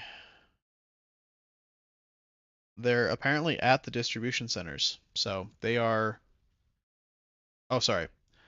They are in the PTU in the game. To correct, they're in the PTU. So when 3.24.2 becomes live, the hover trolleys will also be live, but you can only find them at the distribution centers or the UGFs or whatever you want to call them. However, in their present form, they are still a bit buggy, so do be careful. They carry 12 SCU, and then they also carry 3 one-hand weapons, 2-handed weapons, or up to 3 1/8 SCU boxes. Nice. It's not too bad.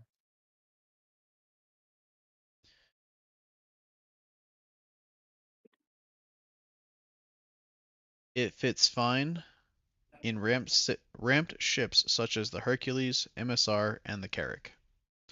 So anything of similar size, it will probably fit in just fine. I dig it. What else we got?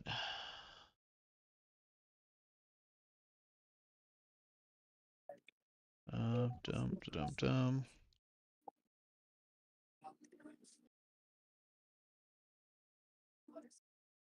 What is this?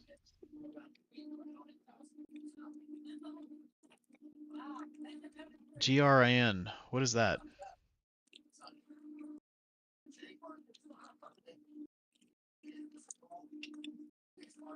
What race is GRAN? Do we know? Xi'an? I don't think Xion is GRIN. Oh, Out. But regardless, Galtac or Gattac? ooh. no, I don't think so. There's a vehicle called a CAV, CAV. According to this information, it could be a ground vehicle, to be honest. It might just be a literal ground vehicle. But it has 3 size 5 torps. Nice. So it might be an anti-air ground vehicle. In the code, I don't know which part of the code, but in the code we currently have uh, not scripting, but lines of code that talk about the E1. So for those of you that hold the E1 now has sections of code where it's mentioned. I don't know where exactly it's mentioned, but it is mentioned. Oh, and for all of you crafty people that notice that there's actually a 4th Zeus, the 4th Zeus is also now mentioned in the code as the Zeus ST.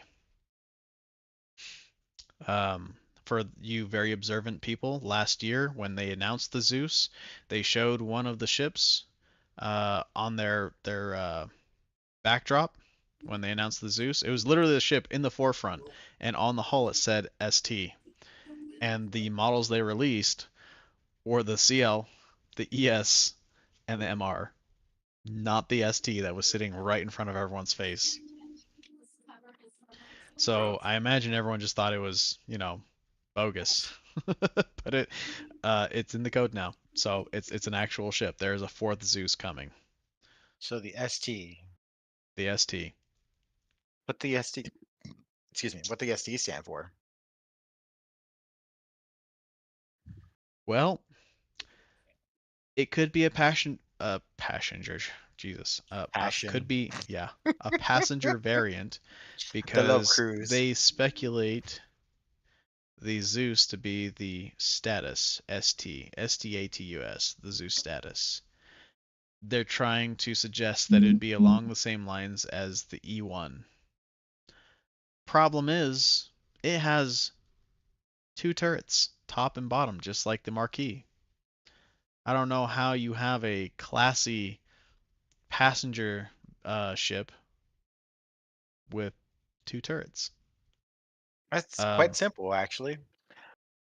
We provide you the luxury and the safety of what is it? Of Robert Space Industries. Yeah, tell With that us, you'll to be safe and classy. tell that to Origin Jumpworks. You know, Origin is the high end, top of the line, but commercial side. But I don't know. It could also be more like a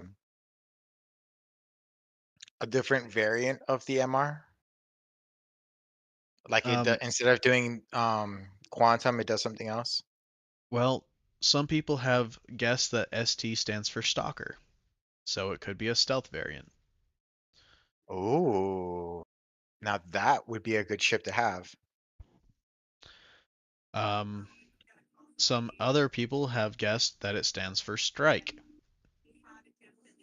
so it could just be a flat-out combat variant. So it should have good maneuverability. And more armor. But no one really knows for sure. Stalker or Strike.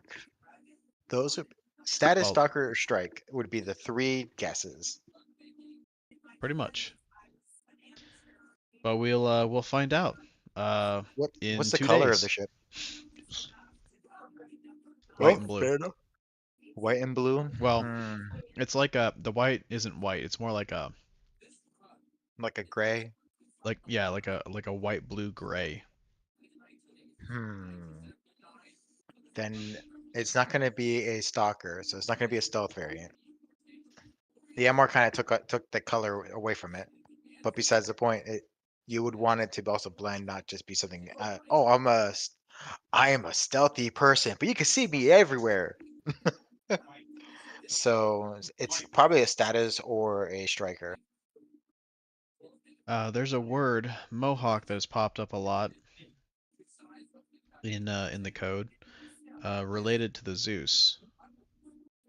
So it is Mohawk. identified as a hardpoint. Well, let's see. Let me go ahead and just mention all of it. So you have hardpoint mohawk. You have Zeus mohawk bounty.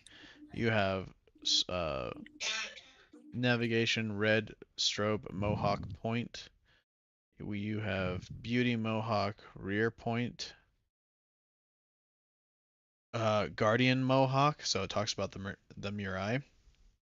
So I'm not sure what the mohawk is. I don't know if that is an indicator of an NPC. I don't know if that's an indicator of a paint or a livery, as they call it now.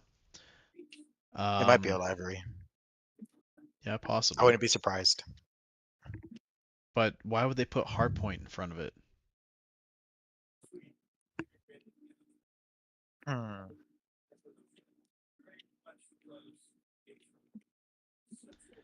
It could be Something to coding, think about. like coding for the weapon hard points. Maybe. Let's see here. Okay. So the Intrepid. It is going to have a fridge door. It is going to have a toilet. It's going to have a bench. It's going to have a weapon rack. And it's going to have a single bed on the right-hand side. That's what we know about it right now. Let's see, what else do we know? Okay, so this is the Guardian. So the projected size of the Guardian is 24.3 for the length, 16.3 for the width, and 9.1 for the height. I'm guessing this is measured in meters. It has a crew of 1. It has system components of a 2 size 1 power plants. It has 1 size 2 cooler. Has 1 size 2 shield. That feels very weak to me. I'm not sure I like that. What? A medium-sized ship with only a single size 2 shield. The Guardian, right? Yeah. Its I quantum don't is think it's also going to be a size. medium. I mean, the metrics are right here. According to what they have here, is it's 24.3 meters in length. That's a pretty long ship. That is a pretty long ship. It'll be So 16 meters wide.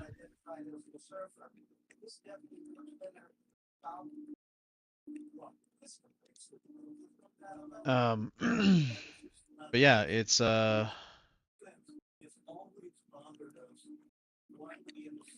not sure what the JM is. Its quantum drive is size 2, which would put it in line with a medium class ship. I just don't like the shielding on that thing. It needs more shielding. it definitely would need more shielding. Either that or it's relying heavily on the maneuverability that the Mirai can do. Yeah, maybe. That's the only reason I would think that the shielding wouldn't be so high, especially for a ship that uses Mirai tech, since Mirai has been known for more its speed and maneuverability than any other ship. You can look at you can look at their little TIE fighters for that. Right. They're pretty much TIE fighters. Barely any shields, but they can move fast as fuck. So it's gonna come with 2 M7As, 2 size 5s. It's gonna have 4 size 4 missile racks with 2 size 3 missiles each, which makes a total of 8 size 3s just default. I imagine you'll be able to change the racks out because it doesn't mention that they're bespoke. its handling is 37.5 degrees per second pitch, 37.5 degrees per second yaw, and 130 degrees per second roll. Well, it's definitely going to be more maneuverable than most of the ships in its class. Yeah. And it does have a suit locker, so it does have an interior.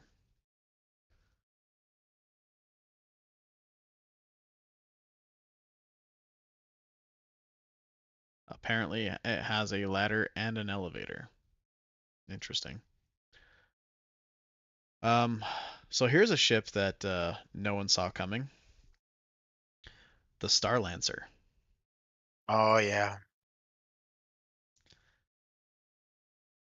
There's speculation that it's something in between a Freelancer and an Odyssey, so probably a large class ship. But if I remember right, when I looked at some of the metrics for it, it doesn't seem like it's a large class ship. Oh, by the way, the Deemer now has some really good handling. 32 Very degrees nice. per second pitch, up from 18. 32 degrees per second yaw, again up from 18. And 115 degrees roll, up from 30. So the Deemer now is more maneuverable. It now has medium ship maneuvering. That's going to be nice for it. Finally. Its roll is slightly less than some of the other medium ships, but that makes sense because, you know, it's slightly bigger than gunship. an actual medium ship. There were changes to the Polaris. I don't know how many people have looked up what those changes are, but the Polaris is going to get some changes. For instance, its manned turrets are going to get replaced. They are no longer twin size 4s. They're now quad size 4s.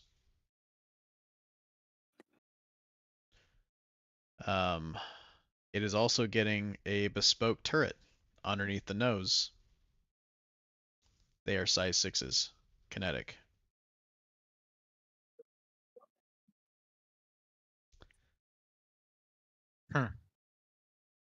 That's nice. It shoots 60 rounds per minute. It does 17.8 alpha. It has 300 ammo capacity. I don't know if that's per gun or total. It has a 9 meter per second projectile speed with a maximum range of 2,800 meters.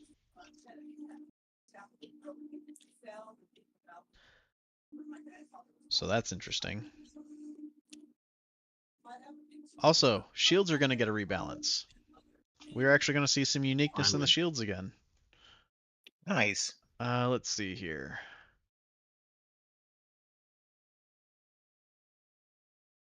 So we have, these are size 3 shields I'm looking at. We have some as low as 42,200 HP and some as high as 60,000 HP apiece. Jesus Christ. I'm trying to see what the differences in them are. Looks like they all have the same delay. They all have the same decay ratio.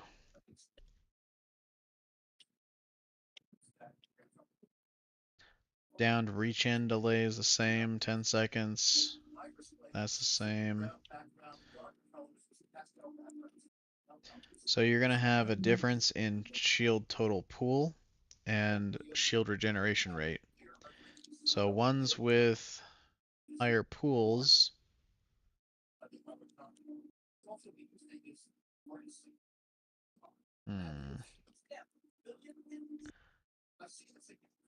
Oh, I feel like that doesn't make sense. It looks like their shield regeneration rate is roughly equal with what their max pool is. So for instance, here's one for 56,100 with a regeneration of 3,090 per, I'm guessing that's per second. And then the other one for 60,000 with a regen of 3,310. So I'm gonna guess those numbers aren't finalized, but yeah, we will have uniqueness in our shields again. So we'll have a reason to start using our Different military shields. grade shields one more time. Yay. Oh, I forgot about this one. The Fortune. I can't remember what the shipmaker was, but where is the Fortune? Someone, it was mentioned up here.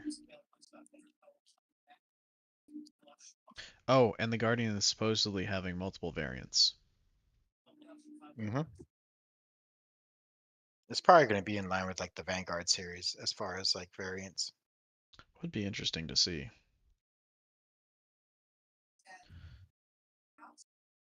I mean, for a medium ship, it should be interesting. We're also getting a new creature.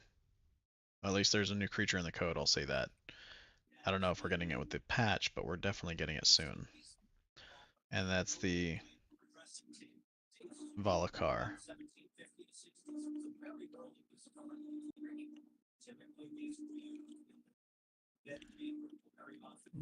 What else we got? Oh.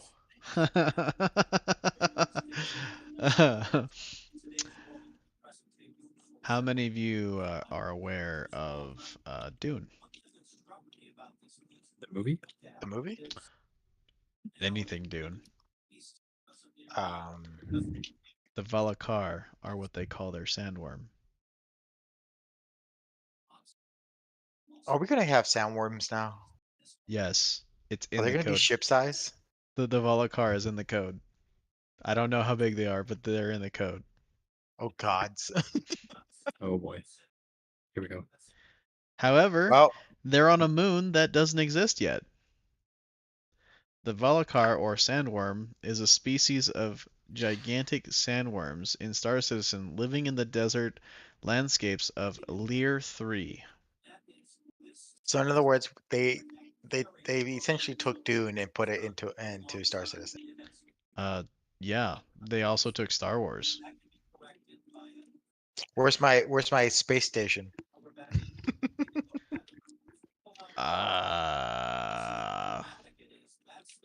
I don't know, but you can be happy with your X-Wing. I mean, yeah. And the MSR being the Millennium Falcon. Yeah, basically. So you got the Millennium Falcon, you got the X-Wing, you've got the B-Wing. If you look at uh the MISC Uh, ships, yeah, yeah. you've got, Tano, right? yep. Well, yeah, that ship line.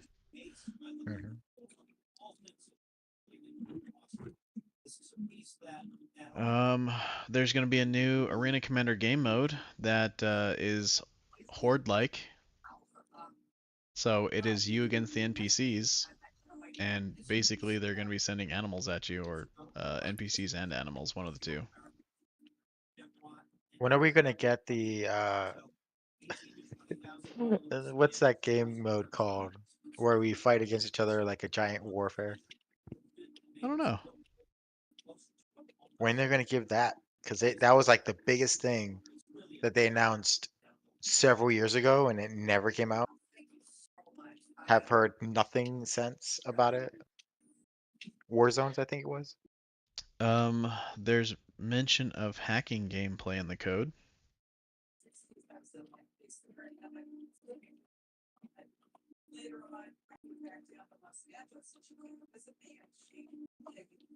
No, the MSR is gonna be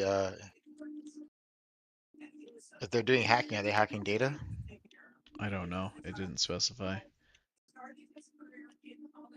Because if that's the case, the MSR is actually gonna have a use again.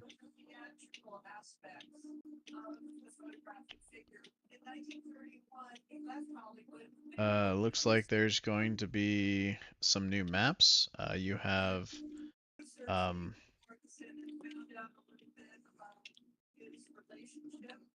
Astor's Clearing, and Korvalek Shipping Hub Gundo, and another one called Crossroads. So that's cool.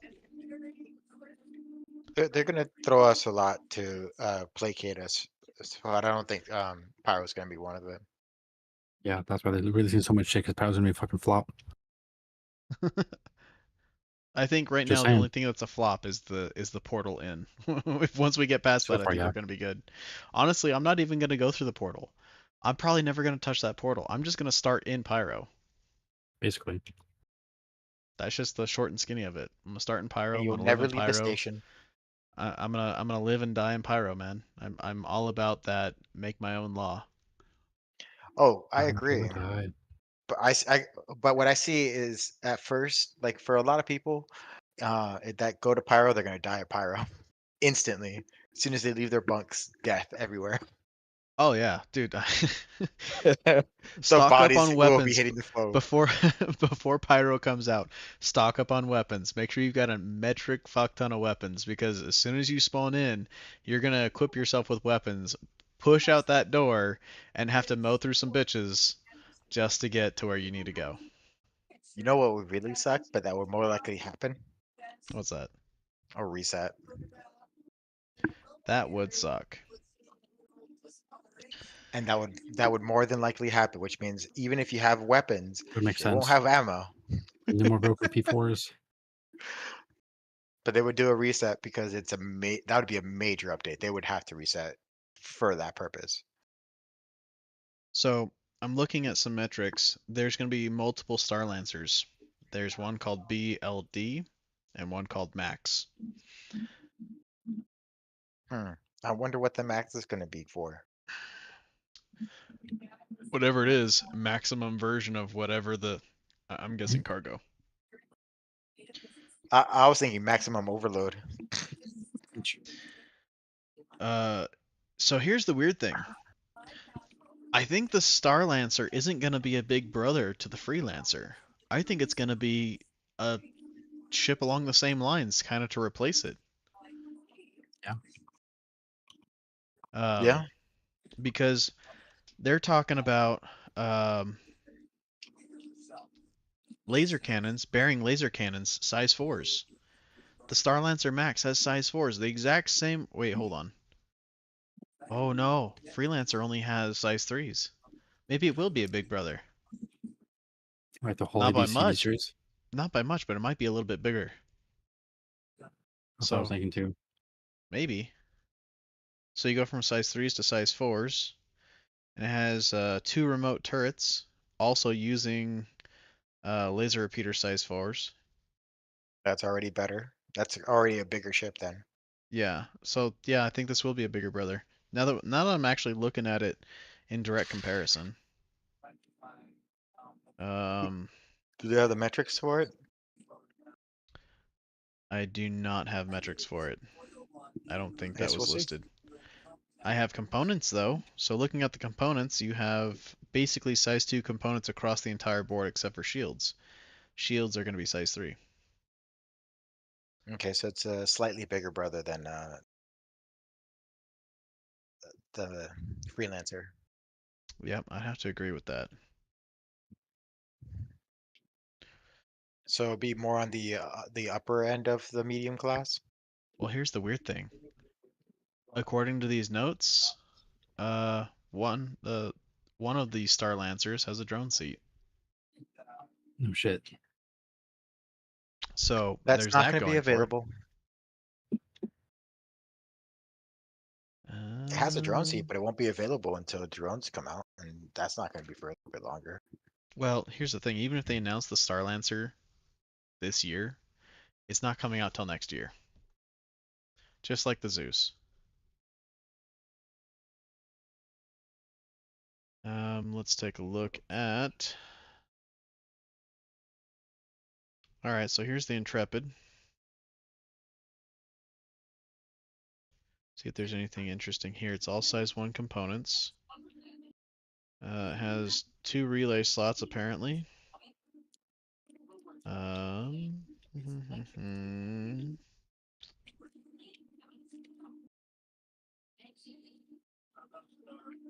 The weapons are going to be bearing size 1s, and it's going to have bearing missiles, marksman size 1s, IR.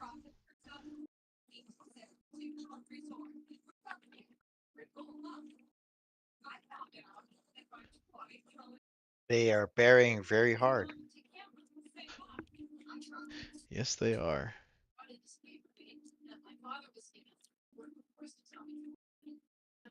Some would say they're overbearing. Ah, Only if I the know. I only was if the playing. weapons are underslung.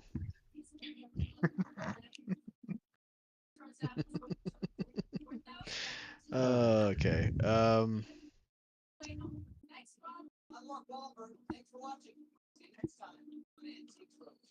Avionics. So, okay. So we saw what the CSV looked like, and it only had one relay panel, but in the code it shows it has 2 relay slots, so it's 2 slots in that singular panel. I think that's exactly what the Crusader starter ship's gonna have too. So just one panel, but two fuse slots. It's not bad. Nice. Um, I wonder if they're gonna GRI. make fuses Okay. a viable commodity. So GRIN. Apparently that stands for Gray Cat, according to what they say here. Oh, Great Cat Industries. Yeah, GR stands for Gray and IN for Industries. Yep, that makes sense. So the Gray Cat Industries CAV, ground vehicle, confirmed. We have the Great Cat Industries Cow Brothers. We can all go moo while driving it. Go cow tipping. Oh, ooh, okay. Just make sure to make real, not loud noise when you do that. Yeah, seriously.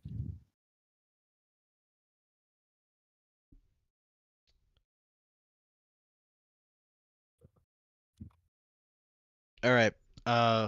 Now knowing what I've read this once before, but based on what you said, that the realization has hit me. I'm gonna call it right now. I'm gonna say the Gray Cat Cav is I think that's the building vehicle. I think that's that big truck that they showed.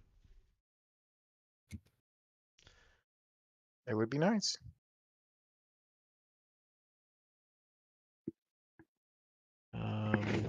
Okay, the last thing to cover is the fortune.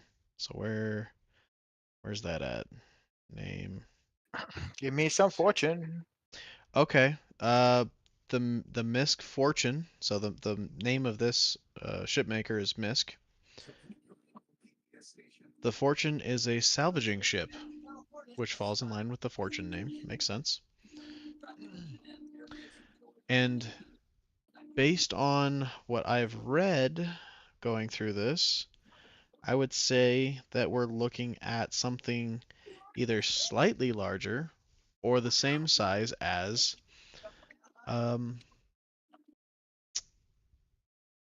the Vulture. Something that's going to be an in-between between the Vulture and the Reclaimer. Based on the components, though, oh gosh, where's the components? Okay, power plant size 2, quantum drive size 1, cooler size 2, radar size 2. It has a prospector's bed, so the bed from the prospector, it's in this ship. So they reused an asset.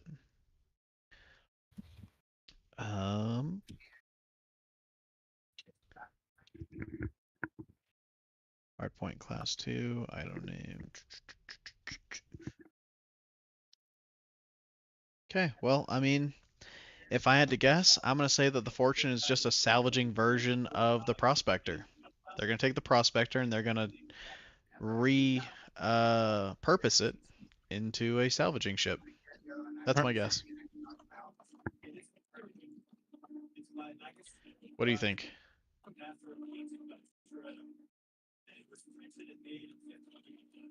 You guys are killing me. You can fall asleep. No, That was no, Fargo's I'm question. thinking. Okay.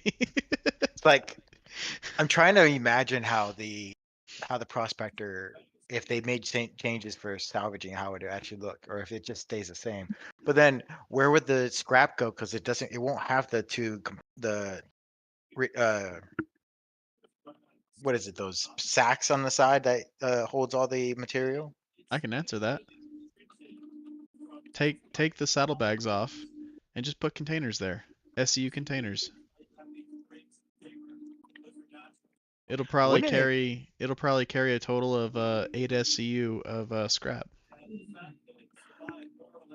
So it won't function similarly to all the other salvagers where you have to remove the container from that has all the scrap out of the spot it comes out. It just kind of I don't know. I'm just guessing acts at the this same way. point. But if I based on what I'm reading, it looks like it's gonna be a ship of the same size.